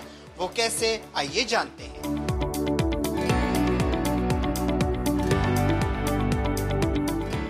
और हकीकत है कि पेपरलेस हो गया है। हमें पहले फाइल्स उठा के फिरनी पड़ती थी, इधर से टेस्ट करवाओ उधर से टेस्ट करवाओ। अब माशाल्लाह से मेडिकल भी हमारा अंदर हो जाता है। एवरीथिंग जो है वो एक रूफ के अंदर सब चीज़ है। 1 साल हो गया आता जाता हूँ और मुझे आज आया ना बहुत अच्छा फील हो रहा है। ठीक है, कॉफ़ी भी है, AC वगैरह भी लगे हैं और आगे से बहुत प्यारा माहौल कर दिया इन्होंने। टिकट के लिए हमें जो है ना मतलब GP ऑफिस जाना पड़ता था, या इधर से टिकट हमें मिलते थे 9 बजे से पहले जिस बंदे ने ले लिए। अभी टिकट जो है ना मतलब मैंने नहीं लिए, खाली पेमेंट दिया मैंने, ठीक है, तो उन भाई ने सर ने जो है ना मतलब दे दिए। सबसे पहले वो टोकन मशीन पे आता है, वहाँ से टोकन लेता है, अपने काउंटर पे जाता है, वहाँ से उसको वो फॉर्म निकाल के देते हैं मतलूबा, मेडिकल कराता है, दोबारा काउंटर पे जाता है और प्रोसीड होता है। अगर उसका साइन टेस्टिंग है या उसका रिन्यूअल है, जो भी है, जो सर्विसेज हैं लाइसेंस की, वो तमाम ईच एंड एवरी काउंटर पे अवेलेबल। पोस्ट ऑफिस अंदर है हमारा, डॉक्टर साहब अंदर बैठते हैं और किसी चीज़ की ज़रूरत नहीं।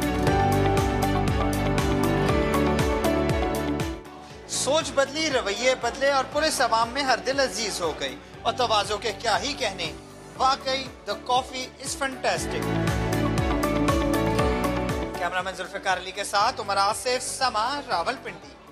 तो कहीं मुश्किलात भी हैं, कहीं कहीं सहूलत है। मैं मुश्किलात का तस्करा आप करती हूँ। घर वापस आएंगे तो कैसे, चीन में फंसे पाकिस्तानी स्टूडेंट्स मुश्किलात में घिर गए हैं। डिग्री मुकम्मल हो गई लेकिन PIA की महंगी टिकट घर वापसी की राह में बड़ी रुकावट बन गई। कोरोना वायरस के महंगे टेस्ट अलग मसला है, यानी इम्तिहान दर इम्तिहान। चीन में फंसे तलबा का कहना है कि PIA हुकाम ने किराया 50,000 से बढ़ाया 1,40,000 तक पहुंचाया।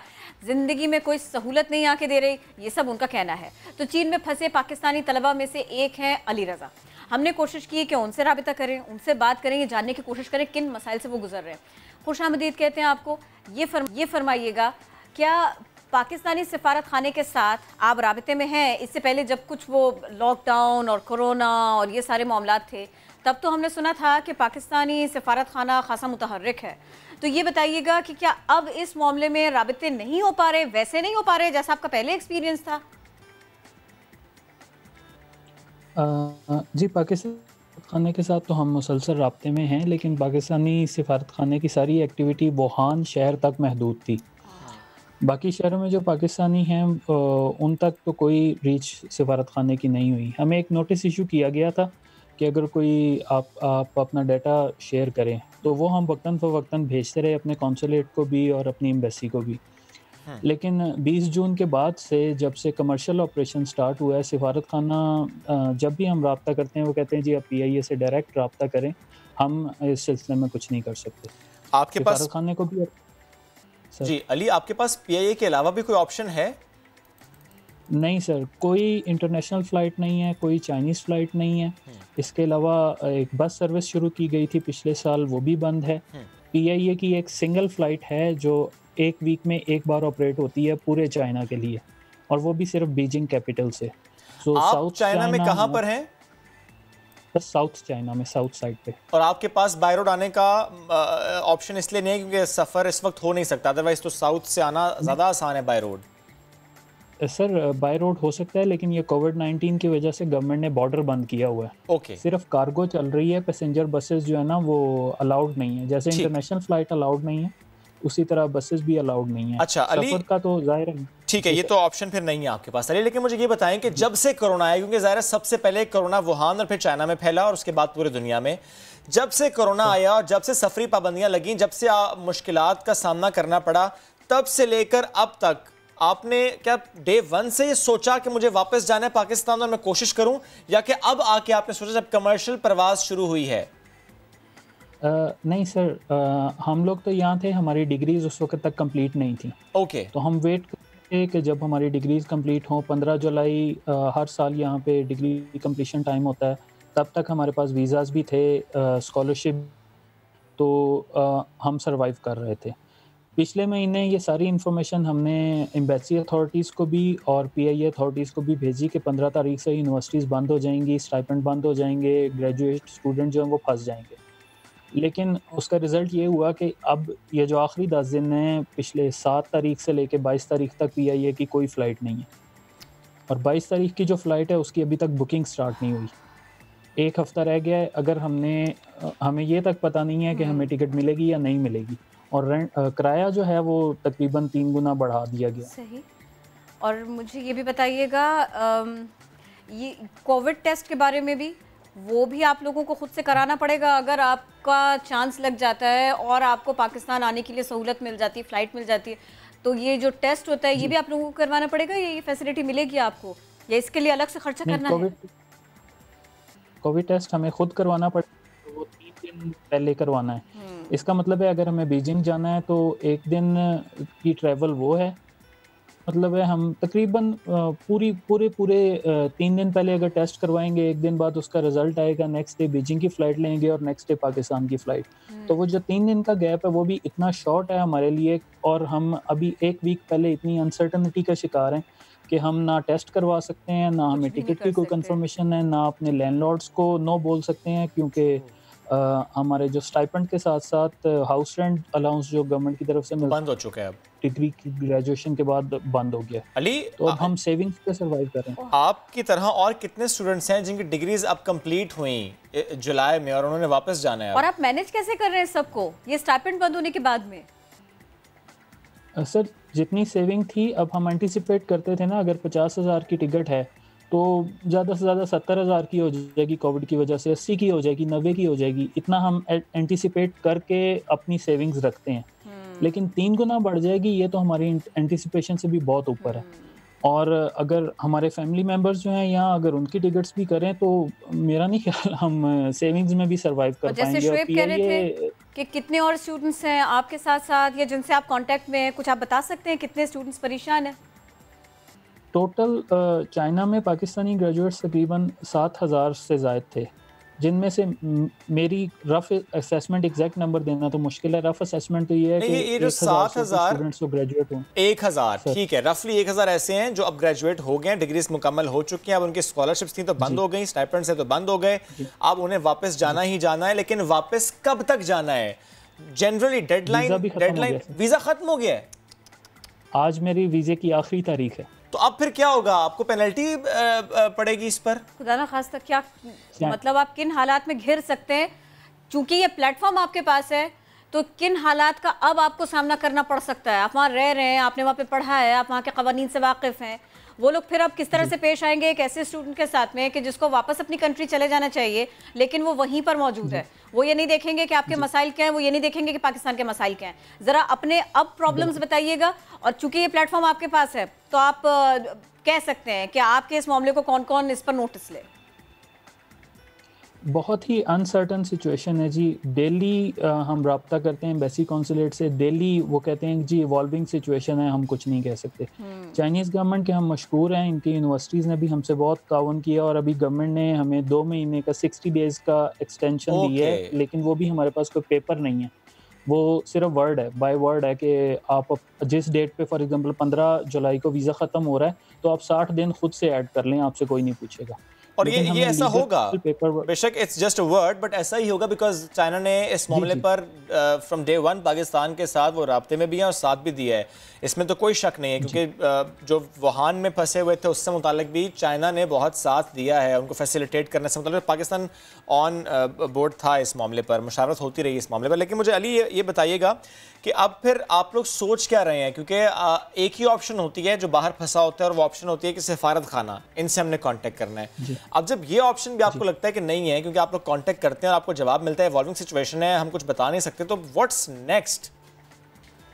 सर क्या कह सकते हैं, PIA से रब्ता करते हैं, एक फ़्लाइट है एक वीक में पूरे चाइना के लिए, हज़ारों एप्लीकेंट्स हैं, फिर बिज़नेस कम्युनिटी भी है, और जितनी ये टिकट प्राइस बढ़ाते जा रहे हैं उससे तो ये लगता है कि ये स्टूडेंट्स को कोई प्रेफरेंस नहीं दे रही है। अली अब ज़ाहिर है ये जो टिकट प्राइस बढ़ने का मामला ये तो पूरी दुनिया में इस तरह से, जो दुबई में फंसे हुए थे वो जो पाकिस्तान आए टिकट उनकी भी ज़्यादा थी, तो ये एक मसला तो है, लेकिन स्टूडेंट्स को फैसिलिटेट इस मामले में करना चाहिए। हाँ, कोई जॉब कर रहे हैं, कोई वहाँ पर बिजनेस के सिलसिले में गया हुआ है, उसके लिए अफोर्डेबिलिटी उतना बड़ा इशू नहीं है, लेकिन एक स्टूडेंट के लिए बहरहाल ये बहुत बड़ा इशू है और इसको एड्रेस होना चाहिए, और ये पाकिस्तान को एड्रेस करना है, हमारे सफारत खाने को एड्रेस करना है, ये बहुत ज़रूरी बात है, इसको एड्रेस होना चाहिए। अली साथ मौजूद थे आप, हमारी उम्मीद है कि आपकी आवाज़ जो मुतालिका डेस्क है उस तक पहुंचे और वो इस पर एक्शन लें, और आप लोग जितने भी वहाँ फंसे हुए हैं, रफली 1000 स्टूडेंट्स जो ग्रेजुएट हुए हैं इस मंथ, उन सबको पाकिस्तान वापस आना है। ज़रा उनकी फैमिलीज भी परेशान होंगी कि अब वो वहाँ पर फंसे हुए हैं, स्टाइपेंड बंद, स्कॉलरशिप्स बंद, रेंट उन्होंने देना है, उन्होंने अपना गुजारा करना है, और कैसे करेंगे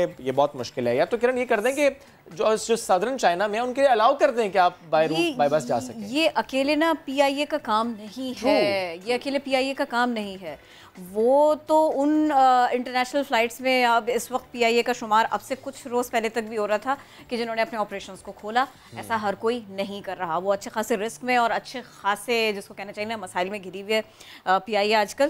तो जनाब रेलिवेंट लोग जैसे शुएब कह रहे थे, जैसे अली रज़ा का प्रॉब्लम था, इसको प्लीज़ एड्रेस कीजिए। ये स्टूडेंट्स हैं, ये पाकिस्तानी है, इनके मसाइल को हल होना चाहिए, और सिचुएशन वर्स हुई है, ख़राब हुई है कोविड के बाद से, तो कोविड के इम्पैक्ट ही का तस्करा होगा। रूस में कोरोना वायरस का खौफ ऐसा कि पूरे का पूरा गांव इसको क्वारंटीन कर दिया गया। इंतज़ामिया ने गांव के चारों अतराफ एक गहरी खंदक खोद डाली है और लोगों को जबरी तौर पर इसमें महदूद कर दिया गया है कि रहिए भाई, इस खंदक के उस पार आने की ज़रूरत नहीं है, कोशिश न कीजिएगा जब तक कि क्वारंटीन का ये एक पीरियड है कि चल रहा है। मकामी और ख़ुद रूसी हुकूमत का मौक़िफ़ है कि शायद ये वबा एक किस्म के त्यौहार से फैली है, ऐसा यहाँ लोगों को लगता है। गांव साइबेरिया की मशहूर झील है बेकल, इससे 30 किलोमीटर दूरी पर है, यहाँ सिर्फ 390 अफराद ही बसते हैं। पहले यहाँ 37 अफराद को कोरोना मरज़ लाक हुआ था, इसके बाद गांव से बाहर के मज़ीद 95 अफराद कोरोना वायरस का शिकार हो गए, और इसके बाद ही आसपास के इलाकों में इस वबा का खौफ तेज़ी से फैलने लगा। त्यौहारों से नहीं फैला भैया, ये इंटरेक्शन से फैला है, और उसको थोड़ा सा महदूद कर लेते तो ये नहीं होता। जितनी खूबसूरत वो झील है और जो वहाँ के अट्रैक्शंस हैं, लोग वहाँ पर आते हैं, यादगार सफ़र होता है जी, तो वहाँ तक जाना इन लोगों का इन्हिसार उस सब के ऊपर भी काफ़ी होता था, इसीलिए भी ये कहा जा रहा है कि ये बहुत परेशान है किरण। जबरी क्वारंटीन ये तो उनके लिए मसाइल लेकर आएगा, वो अगर कुछ लेने के लिए गांव से बाहर जाना चाहते हैं तो कैसे जाएंगे। चलिए इस पर बात तो की, अब ज़रा बात करते हैं हम कूल रूफ, या आपने अक्सर सुना होगा कूल रूफ टेक्नोलॉजी या कूल रूफ, अक्सर जगहों पर, अक्सर शहरों में, अक्सर इलाकों में इस टेक्नोलॉजी का इस्तेमाल किया जाता है कि वो वाइट कर दिया जाता है। ये देखिए कितना खूबसूरत लगता है, वॉल्स रूफ तमाम वाइट और क्यों होती हैं? ये इसलिए की जाती हैं ताकि जो इमारत है वो ठंडी रहे, क्योंकि कहा यह जाता है किरण कि 30 डिग्री सेंटीग्रेड जो है ना जनरल उसका आउटसाइड जो है वो टेम्परेचर उसका हो जाता है, अगर कहीं पर इससे ज़्यादा हो तो वो 30 तक उसको ले जाता है, क्योंकि एब्जॉर्ब नहीं करता। ये जो वाइट है ये रेडिएशंस को एब्जॉर्ब नहीं करता, रिफ्लेक्ट कर देता है। और अब जो नया इसमें मटेरियल तैयार किया गया वो उससे मुतालिक ये क्लेम किया जा रहा है कि तकरीबन 95 to 98% 98% जो है वो रिफ्लेक्ट करता है ये, और उसकी वजह से जो अंदर ठंडक है वो बहुत ज़्यादा होती है। और ये भी कहा जाता है किरण कि 5 to 7 डिग्रीज तक अंदर जो टेम्परेचर है वो डिक्रीज हो जाता है। दैट मीन्स कि जो एसी का खर्चा है वो कम हो जाता है। इंडिया में भी 2 जगहों पर इसका इस्तेमाल कुछ अर्सा पहले किया गया, ब्लू का भी इस्तेमाल किया गया, वो बहुत खूबसूरत लगता है। अब जो नया ये वाइट है, क्योंकि पहले जो इस्तेमाल किया जाता था वहाँ पर भी वाइट, कुछ कंट्रीज में आई थिंक कुवैत या कतर, वहाँ कोई एक है जहाँ पर हम दोनों ने एक ऑप्शन दिया है, तीसरे ऑप्शन की तरफ आप लोग जाइएगा और हम दोनों दुआ करते हैं वो सही ऑप्शन हो। अच्छा, अगर आप बात मुकम्मल कर गए एक जुमला, बस मैं ये कहना चाह रहा हूँ किरण कि ये हम उन इलाकों में, उन शहरों में करते हैं जहाँ गर्मी ही होती है, क्योंकि अगर आपने ऐसी जगह पे कर दिया जहाँ साइबेरिया हवाएं चल रही होती है, जहाँ ठंड होती है, तो वहाँ पर सर्दी में मसला हो जाएगा। अच्छा शुएब, ये 2 बातें बहुत इंपॉर्टेंट थी, इसमें मैं क्विकली कह दूँ। एक तो ये कि रूफ का कलर बहुत इंपॉर्टेंट है, कराची में इसको फॉलो किया जा सकता है, करवाया भी जा सकता है, अथॉरिटीज सुन लें। और दूसरे ये कि ये माहिरीन भी कह चुके हैं कि एसी का ज़्यादा इस्तेमाल भी कराची के दर्जा हरारत को बढ़ा रहा है, और कराची के शहरी की ये मजबूरी सी बन गई है कि माहौल और मौसम यहाँ का ऐसा होता है कि वो रह नहीं पाता। तो ये दोनों चीज़ें अगर इम्प्लीमेंट कराई जाए कुछ बेहतरी आ सकती है। बहुत बेहतरीन किरण, बिजली का बिल भी कम आएगा इन एक्चुअल। बिजली आए ना, बिल तो कम आएगा। चलिए जी, पढ़ते हैं आगे। एक खबर आ रही है हमारे पास पेशावर से। केपी एक्साइज पुलिस ने कार्रवाई की है। नाकाबंदी के दौरान 2 मुख्तलिफ गाड़ियों से गैर कानूनी असलहा और जाली करेंसी, बल्कि कुछ और भी कुछ शॉपर्स में भी ये इन्होंने बरामद किया। जी बात करेंगे, अब्दुर्रहमान ने हमें ज्वाइन किया है। अब्दुर्रहमान, ये बड़ी कार्रवाई है, थोड़ी डिटेल्स दीजिएगा। जी बिल्कुल, जो एक्साइज का अमला है उन्होंने 3 बड़ी कार्रवाइयाँ की हैं, और खसूसन जो इस वक्त आप फुटेज देख रहे हैं ये आइस है, और 8 किलोग्राम आइस जिसकी जो है करोड़ों रुपए बताई जा रही है। और ये बड़ी खतरनाक चीज है। हमारे जो तालीमी इदारे हैं, जो नौजवान हैं, वो इससे शदीद मुतासिर है। कराची से लेकर पेशावर तक, यहाँ तक के चतराल तक में इस्तेमाल होती है। तो ये अब्दुर्रहमान जरा रुकिएगा, क्योंकि जो मनाजिर हम देख रहे हैं, जो आप भी बता रहे हैं कि आइस बरामद की गया, ये देखिए तो सही कि सिलेंडर को काट कर उसके अंदर आइस रखी हुई है, इस तरीके से लेकर जा रहे थे। कितने शातिर थे ये मुल्जिमान। तरीका वारदात देखिए। अब्दुर्रहमान प्लीज ये बताइएगा। जी बिल्कुल, जो स्मगलर हैं वो अपने मजमूम कार्रवाइयों के लिए मुख्तलिफ तरीके इस्तेमाल करते हैं। सिलेंडर ये तो आम बात है, वो तस्वीर के फ्रेमों में, कपड़ों में, उसमें भी ये स्मगल करते हैं मुख्तलिफ तरीकों से पैकिंग करके। ठीक, ये तरीका वारदात तो है। अब्दुर्रहमान, ये मालूम हो पाया कि किस तरीके से ये मजमूम धंधा जो है, ये मजमूम। अब्दुर्रहमान, ये मालूम हो पाया ये इतनी भारी मिकदार में आइस, करोड़ों की मालियत की आइस, असलहा, करेंसी कहाँ से लेकर आ रहे थे? और इन्हें ले जाना कहाँ था, डिलीवर कहाँ करना था इन्हें ये सब कुछ? जी बिल्कुल, मुख्तलिफ इलाकों से ये बना के फिर ये मुंतकिल किया जाता है। दरा आदम खेल ज्यादातर वहाँ जो असला है उसकी स्मगलिंग की जाती है। जो जाली करेंसी है वो दरादम खेल से की जा सकती है, जबकि आइस मुख्तलिफ जो जम कबायली अजला है वहाँ से तैयार होकर जो है। और अब्दुर्रहमान ये देखकर इलाकों में भी आइस बाज़ तैयार की जाती है, और 1-2 फैक्ट्रियाँ गुज़िश्ता 6 माह के अरसे के दौरान इनको पकड़ी गई और सील किया गया। अब्दुर्रहमान, लेकिन ये जो मामला इस वक्त रिपोर्ट हुआ है, ये इसके बहुत से पहलू हैं। एक तो जाहिर है आइस, एक है करेंसी, और तीसरा है असलहा, यानी दहशत गर्दी वाला फैक्टर भी इसमें है। जी बिल्कुल, जो स्मगलर होते हैं वो अपने उसके लिए लालच के लिए हर वो काम करते हैं जिससे मुआशरे में बिगाड़ पैदा होता है, जिससे मुआशरा तबाह होता है। उनको कोई गरज नहीं है कि उनके इक़दाम से किसी का बच्चा जाता है, कोई मरता है, कोई नशे की लत में वो होता है, कोई उनको गर्ज है तो सिर्फ पैसे से, उनको गर्ज है अपना पैसा कमाना है। लेकिन जहाँ इतनी मेहनत की, जहाँ इतना दिमाग लगाया, जहाँ सिलेंडर भी काटा, आइस भी रखी और छुपते छुपाते जा रहे थे, यही अकल कहीं और इस्तेमाल कर लेते तो पैसा तो कमा ही लेते। पैसे कमाने में कौन सा इतना मसला था। पुलिस की आंखों में ये धूल नहीं झोंक सके। अच्छा, मैं आपको सियालकोट के बारे में बताऊं, ईद कुर्बा करीब आती जा रही है, मवेशी मंडियां सज गई हैं, लेकिन रौनकें दिखाई नहीं दे रही। कोरोना का खौफ है या फिर महंगाई का खदशा, मामला क्या है, यही सब कुछ हमें बताएंगे समा के नुमाइंदे शहजाद अहमद। वो वहीं मौजूद हैं। जी शहजाद। बिल्कुल, सियालकोट में मवेशी मंडी सज चुकी है। मैं इस वक्त मौजूद हूँ अकबराबाद मंडी में। यहाँ पर खूबसूरत बैल और तगड़े जो बकरे हैं यहाँ पर मौजूद हैं, लेकिन यहाँ पर ख़रीदार दूर दूर तक नज़र नहीं आ रहा। और अगर पिछले साल की बात की जाए ईद कुर्बान की, तो ईद कुर्बान के करीब पिछले साल यहाँ पर खूब रश था, जानवर भी बहुत बड़ी तादाद में यहाँ पर आए हुए थे और ख़रीदार भी बहुत ज़्यादा यहाँ पर थे। लेकिन इस बार जानवर भी निस्बतन पिछले साल के कम दिखाई दे रहे हैं और खरीदार तो दिखाई ही नहीं दे रहा, जिसकी वजह से जो व्यापारी हैं दूर दराज इलाकों से अपने जानवर लेकर यहाँ पर आए हैं फरोख्त करने के लिए, वो बहुत ज़्यादा परेशान है, क्योंकि डेली बेसिस पे इन्हें यहाँ पर अखराजात भी बर्दाश्त करना पड़ते हैं। दूसरा, यहाँ इंतज़ामिया की जानब से कोई भी इंतजाम नहीं किए गए, जानवरों के पीने के पानी का बंदोबस्त नहीं है, चारे का बंदोबस्त नहीं है, ना कोई यहाँ पर मेडिकल कैंप लगाया गया है, ना ही किसी किस्म के यहाँ पर SOPs का किसी किस्म का भी ख्याल रखा जा रहा है। हमारे साथ व्यापारी मौजूद है, हम इनसे बात करते हैं। अच्छा भाई जी, बताइएगा कि आप किस जगह से आए हैं, कितने जानवर लेके हैं, कितने फरोख्त हुए?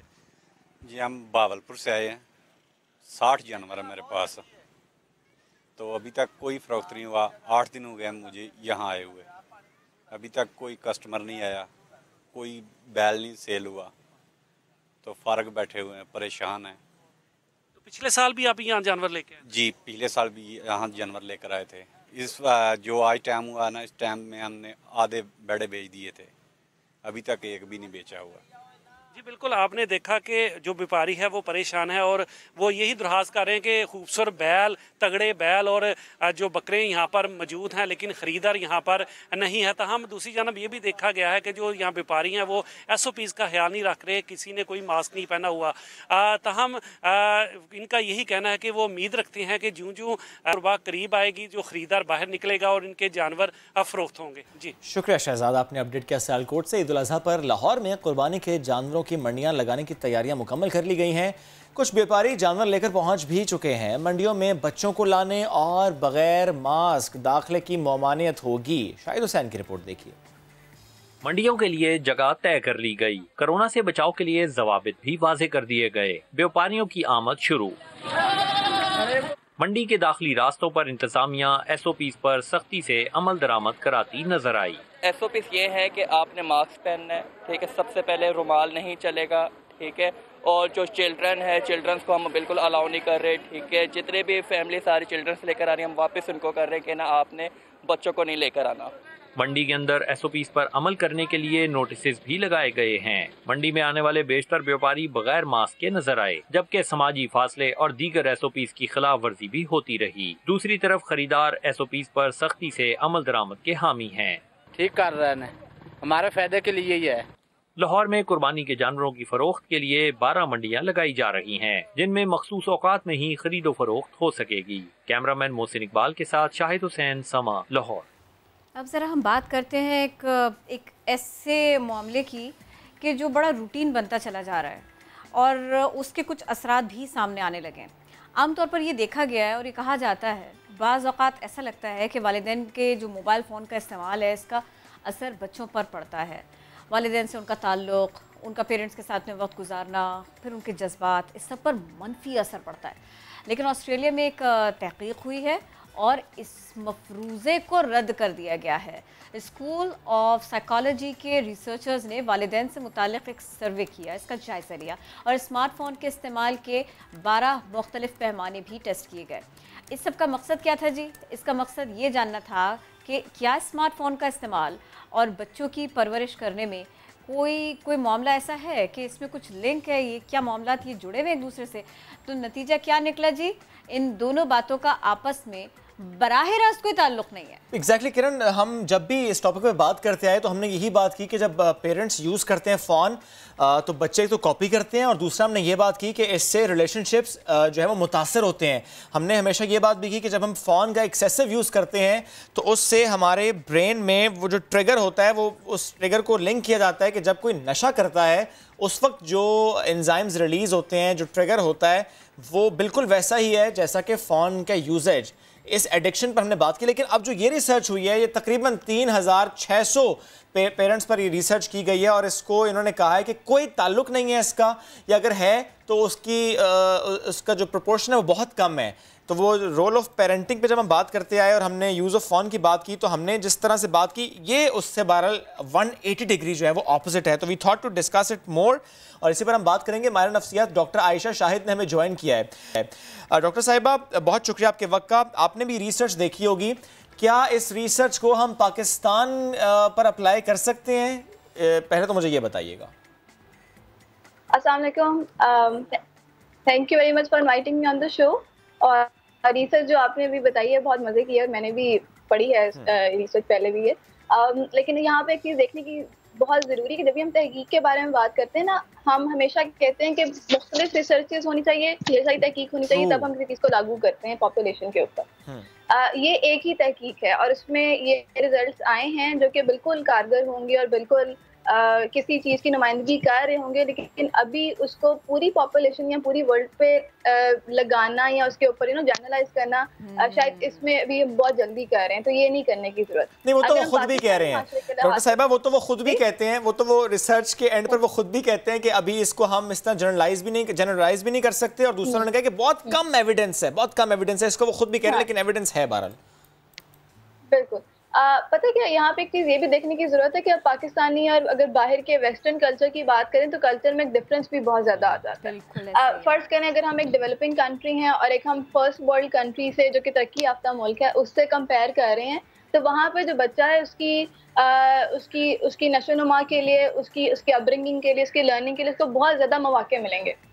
तो वहाँ पर अगर शायद पेरेंट्स जो हैं वो अपनी चीज़ में या अपने फ़ोन में मशगूल हैं भी, तो शायद बच्चा किसी और तरीके से कंपनसेट कर रहा है। लेकिन हमारे माशरे में जहाँ पर बच्चे के पास मौके कम हैं, बच्चे के पास एक स्कूल है, दरसगाह होती है, एक घर का माहौल होता है, तो वहाँ पर उसके पास मौके कम है कि वो शायद लर्निंग कर सके, तो वहाँ पर उसको माँ बाप की तवज्जो ही ज़्यादा चाहिए होती है प्रॉपर्टी। एक बात और भी हमारे माशरे में बात भी मुकम्मल कीजिएगा, एक पहलू और भी, एक नुक्ता और भी है।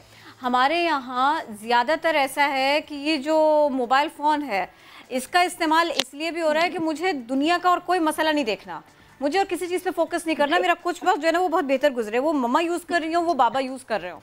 तो इसका मतलब ये हुआ कि प्रायोरिटी डिपेंड्स, और फिर उसके बाद में बच्चा वही पिक कर रहा है, कुछ नहीं सुनना मुझे, ये वाला एटीट्यूड। अगर हम इस पहलू को देखें ना, तो ये एक तरीके से खतरनाक भी है कि बच्चे के पास पेरेंट तो मौजूद है लेकिन वो माइंड के लिहाज से वो मेंटली एब्सेंट है। अगर वो फोन में होगा तो फिजिकली तो होगा उधर, लेकिन वो उसकी हेल्प नहीं कर सकेगा, उसको वो रिस्पॉन्ड नहीं कर सकेगा। तो अगर बच्चा अम्मा या अब्बा से कोई चीज़ पूछ रहा है या लर्न कराना चाह रहा है और पेरेंट्स जो है अपने फ़ोन में मशगूल हैं, तो बच्चा ज़्यादा क्या कहते हैं दूर फील करेगा। इसको हम एक फिनोमेना के साथ भी एड्रेस करते हैं जिसका नाम है फबिंग। फबिंग से मुराद होती है जब आप फ़ोन यूज़ करते हुए दूसरों को स्नब करते हैं। मोस्टली ये बड़ों के लिए भी इस्तेमाल होता है, लेकिन इस जुमरे में बच्चों के लिए भी इस्तेमाल हो सकता है कि आप फ़ोन को इस्तेमाल करते हुए अगले बंदे की बात नहीं सुन रहे, उसको स्नब कर रहे हैं। तो जो दूसरा बंदा होता है या बच्चा होता है इस जुमरे में, वो तशवीश का, एंग्जाइटी का, परेशानी का शिकार हो सकता है कि पेरेंट यहाँ पे मौजूद तो है लेकिन मुझसे बात क्यों नहीं कर रहा। तो ये पहलू जो है बहुत इंपॉर्टेंट है। अगेन, अगर हम इस रिसर्च को जनरलाइज करेंगे तो यहाँ पे चीज़ बहुत इंपॉर्टेंट है कि बच्चा जो है उसके पास और भी मशागिल होने चाहिए जहाँ पे मशगूल हो सके, सिर्फ पेरेंट के ऊपर डिपेंड नहीं होना। आप रहने दीजिए ना इस वाले पहलू को, तो यहाँ तो 2 महीने 3 महीने के लिए ऑनलाइन क्लासेस आई तो फिर कलाई खुल गई, मम्मा भी परेशान, बाबा भी परेशान, बेबी भी परेशान।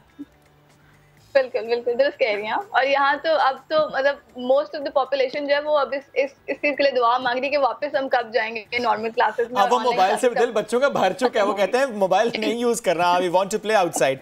लेकिन डॉक्टर साहब मुझे ये बताइएगा कि अगर हम इसकी पॉजिटिविटी की तरफ जाएं और सिर्फ पॉजिटिविटी पे फोकस करें, फॉर एग्जांपल आजकल वो कपल्स जो कि सेपरेट रहते हैं बच्चों के साथ अपने पेरेंट्स से दूर, यानी नाना नानी दूर हैं, दादा दादी दूर हैं, चाचा चाची, मामा मामी सब दूर हैं, लेकिन ज़ाहिर है वो बहुत इंपॉर्टेंट रिलेशनशिप्स हैं। और ऐसे में ये फ़ोन एक ज़रिया होता है, व्हाट्सएप वीडियो कॉल एक ज़रिया है, स्काइप एक ज़रिया है, हमारा उनसे कॉन्टैक्ट, हमारी उनसे बातचीत के साल में मुलाकात तो एक बार हो रही है लेकिन बात रोज़ाना हो रही है। इसका तो पॉजिटिव असर है, ये फ़ोन का एक ऐसा यूजेज है जिसका वाकई ग्रोथ एंड डेवलपमेंट पे पॉजिटिव असर है। बिल्कुल, इसमें कोई दो राय नहीं है। देखिए, फोन और मल्टीमीडिया और इंटरनेट जो हमारी लाइफ का अब एक एसेंशियल पार्ट बन गए हैं। लाइफ इसके बगैर गुजारनी अब जरा हम सोच नहीं सकते ना। व्हाट्सएप नहीं होगा, इंटरनेट नहीं होगा तो हम क्या करेंगे? मैं भी इंटरनेट के जरिए आपसे बात कर रही हूँ, तो अगर वो नहीं होगा तो हम क्या करेंगे? We can not even think about it. Exactly. और ये देखिए कि इस वक्त में कि जो किरण ने भी बात की कि ज़ाहिर है ऑनलाइन जो मामला चल पड़े हैं और न जाने कब तक चलेंगे, तो ऐसे में वो टीचर का पेरेंट्स से इंटरेक्शन किस पर हो रहा है? व्हाट्सएप पर हो रहा है। वो जो जूम का लिंक आ रहा है वो ईमेल पर आ रहा है। ज़ाहिर है वो जूम का लिंक फिर मम्मी ने भी साथ बैठना है, फिर बच्चे ने भी साथ बैठना है। वो टीचर का इंटरेक्शन जो हो रहा है वो सारा का सारा लैपटॉप के ज़रिए हो रहा है या मोबाइल के ज़रिए हो रहा है। तो ये पॉजिटिविटी तो इसमें बहरहाल है अगर दुरुस्त तरीके से इस्तेमाल होता जाए। और उसमें एक और मैंने रवैया देखा, मैंने कुछ बच्चों को पढ़ते हुए देखा, वो 7, 8, 9, 10, 11 बच्चों को जो टीचर साथ पढ़ा रही है, मैं उनको ब्लेम बिल्कुल नहीं करती, लेकिन होता ये है कि अगर वो बच्चा मम्मा के साथ बातों में लग गया, नहीं नहीं नहीं मम्मा मुझे नहीं पढ़ना, तो वो दूसरे स्टूडेंट पे जो है ना स्विच कर जाएंगी। वो उस वक्त कुछ भी नहीं कह सकती। तो ये क्लास जो है ना, ये बेसिकली इम्तिहान है, मम्मी का इम्तिहान है। ये मम्मी का भी इम्तिहान है और टीचर का भी इम्तिहान है, मतलब सभी का इम्तिहान हम कहते हैं। बिल्कुल दुरुस्त कह रही है। अच्छा, यहाँ पे पता है कि यहाँ पे एक चीज बड़ी इंपॉर्टेंट है, वो ये है कि बिल्कुल मल्टीमीडिया स्क्रीन हमें अब चाहिए ही चाहिए, हमारे सामने होनी ये जरूरत है हमारी बन गई। लेकिन एक जो बच्चा है ना, 16 साल का अगर एक बच्चा हम कहते हैं, उसका ब्रेन अभी डेवलप हो रहा होता है, ब्रेन अभी पूरी तरह डेवलप नहीं हुआ। 15 साल बाद 16 साल बाद हम कहते हैं कि ब्रेन डेवलप होना बंद कर देगा या बिल्कुल मुकम्मल डेवलप हो जाएगा। अगर उससे पहले रिसर्च हमारी तहकीक हमारी ये बताती है कि अगर ओवर एक्सपोजर स्क्रीन का मिलेगा तो वहाँ पे बच्चा इम्पल्सिव, अग्रेसिव और इरिटेबल हो सकता है और कई दफा वो फोन के एडिक्शन में भी जा सकता है। इसलिए क्योंकि हमारी जो नागजीर वजूहात हैं कि हमें फोन इस्तेमाल करना ही है, तो यहाँ पे ये बड़ा जरूरी है कि हम उसको एक तरीके से एक सर्टेन अमाउंट में इस्तेमाल करें, बियॉन्ड ना जाएं, जितना कर सकते हैं। और उसके अलावा एंटरटेनमेंट का पर्पस लेकर पूरा हो गया, उसके बाद फोन नहीं, बाकी चीजों में मशगूल। अच्छा, मैं घर में पजल्स खेल लें, स्पोर्ट्स खेल लें। मैं मुन्ने से सवाल कर लेता हूं, इससे पहले अगले टॉपिक पर हम मूव कर जाएं। सुबह उठते साथ बच्चा फोन पकड़ता है, उससे नुकसान क्या होता है? रात सोने से पहले यूज करता है, क्या नुकसान होता है?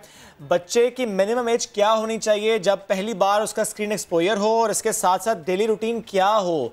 इतने घंटे फोन, इतने घंटे खेलकूद, इतने घंटे यानी 15 मिनट्स अगर कंटिन्यूटी में उसने फोन देखा है तो अब उसे उठना है, उसे वॉक करनी है, एक कंटिन्यूटी नहीं रहनी चाहिए इसमें। ये प्लीज इन सारों का एड्रेस कीजिएगा। जबरदस्त। मैं सबसे पहले इस सवाल का जवाब देने लगी कि रात को सोने से पहले फोन एक लिमिट के बियॉन्ड नहीं इस्तेमाल करना चाहिए। जब हम सोने लगते हैं तो हमारी बॉडी रिलैक्स हो रही होती है। जब आप अपने सामने स्क्रीन लेकर आते हैं तो हमारी जो आंखों की पुतलियां हैं वो डायलेट हो जाती हैं, वो अलर्ट हो जाती हैं। और जब हम अलर्ट होंगे तो हमारा ब्रेन ये सिग्नल लेता है कि यहाँ पे अब जागते रहना, सोने की जरूरत नहीं। हाँ, जागते रहना। बड़ों के साथ भी यही होता है, अगर हम फोन इस्तेमाल करें तो हमारी नींद उड़ जाती है। बाद में कहते हैं नींद नहीं आ रही थी, असल में वो फोन पास से जा नहीं रहा था। आप सुबह के वक्त का बताएं, उठते साथ फोन चाहिए जी? उठते साथ ही फोन नहीं चाहिए। फोन को बच्चे को यूज करने की जरूरत नहीं है। बच्चे को इस वक्त एक्टिव होना चाहिए ताकि वो एनर्जाइज हो और अपने पूरे दिन को एक सर्टेन तरीके से लेकर चल सके। एक और चीज जो आपने मुझसे पूछी कि बच्चे की एज क्या होनी चाहिए, साइंटिफिकली हम कहते हैं कि 5 साल 4-5 साल के बच्चे को फोन आपने नहीं पकड़ाना। 4-5 साल तक फोन नहीं देना। यस, साइंटिफिकली हम ये कहते हैं।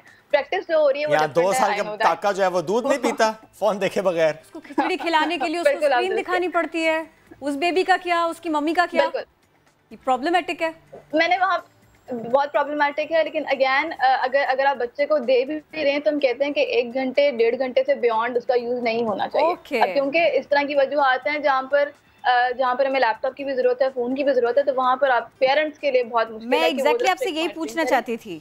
मैं ये पूछना चाहती थी कि सारी दुनिया में जहाँ पर एक दूर दराज इलाके में भी एजुकेशन हो, वहाँ स्कूल नहीं है, एजुकेशन फिर भी हो, उसके लिए इसी इंटरनेट का इस्तेमाल किया जा रहा है, ऐसे ही टैब्स का इस्तेमाल किया जा रहा है, ऐसे ही मोबाइल का इस्तेमाल किया जा रहा है और इसका फ़ायदा उठाया जा रहा है।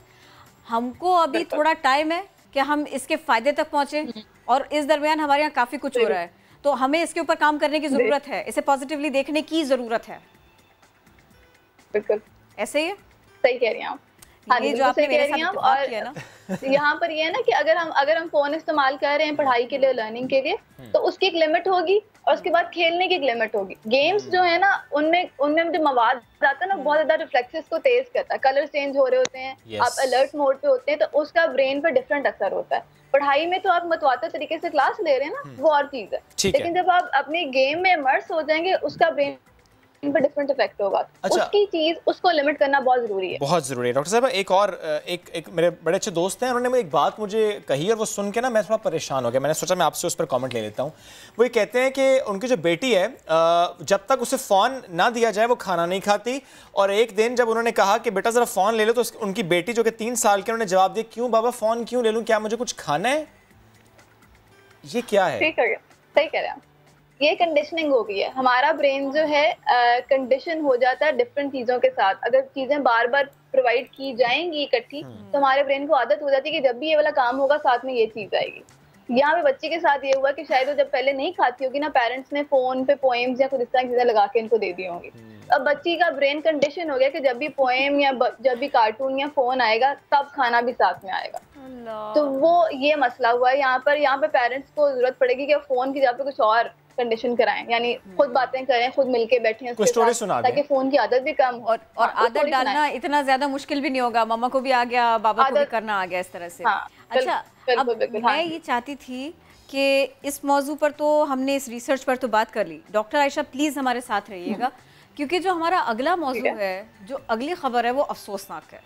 और ये कोई ऐसा मामला नहीं है कि ये कोई आज रिपोर्ट हुआ हो, नहीं है। हम माजी में भी ऐसे वाक़यात सुनते रहें, रिपोर्ट करते रहें, लेकिन हमने नहीं सीखा। इसके रीजंस क्या हैं? जो लोग इससे इफेक्ट हुए उनकी बात भी होगी, जो ये सब कुछ करते रहे उनकी बात भी होगी। मैं मुजफ्फरगढ़ का जिक्र करना चाहूँगी। जाली आमिल ने बच्चे से जिन निकालने की कोशिश की और बच्चे की जान ले ली। 14 साल ये लड़का। अब वालिदैन गमज़दा है, मुलजिम को सख्त सज़ा दी जाए ये मुतालबा कर रहे हैं। मुलजिम ने कोटद्दू की मकामी अदालत से ज़मानत क़ब्ल गिरफ्तारी हासिल भी कर ली है। ये कितने अफसोस की बात है और ये कितनी तशवीश की बात है। पहले हम आपको रिपोर्ट दिखाते हैं और फिर कोशिश करेंगे कि सारे के सारे मामलात में जो इसके नफ्सियाती पहलू हैं कुछ उनको उजागर करें, कुछ उसके ऊपर रोशनी डालें।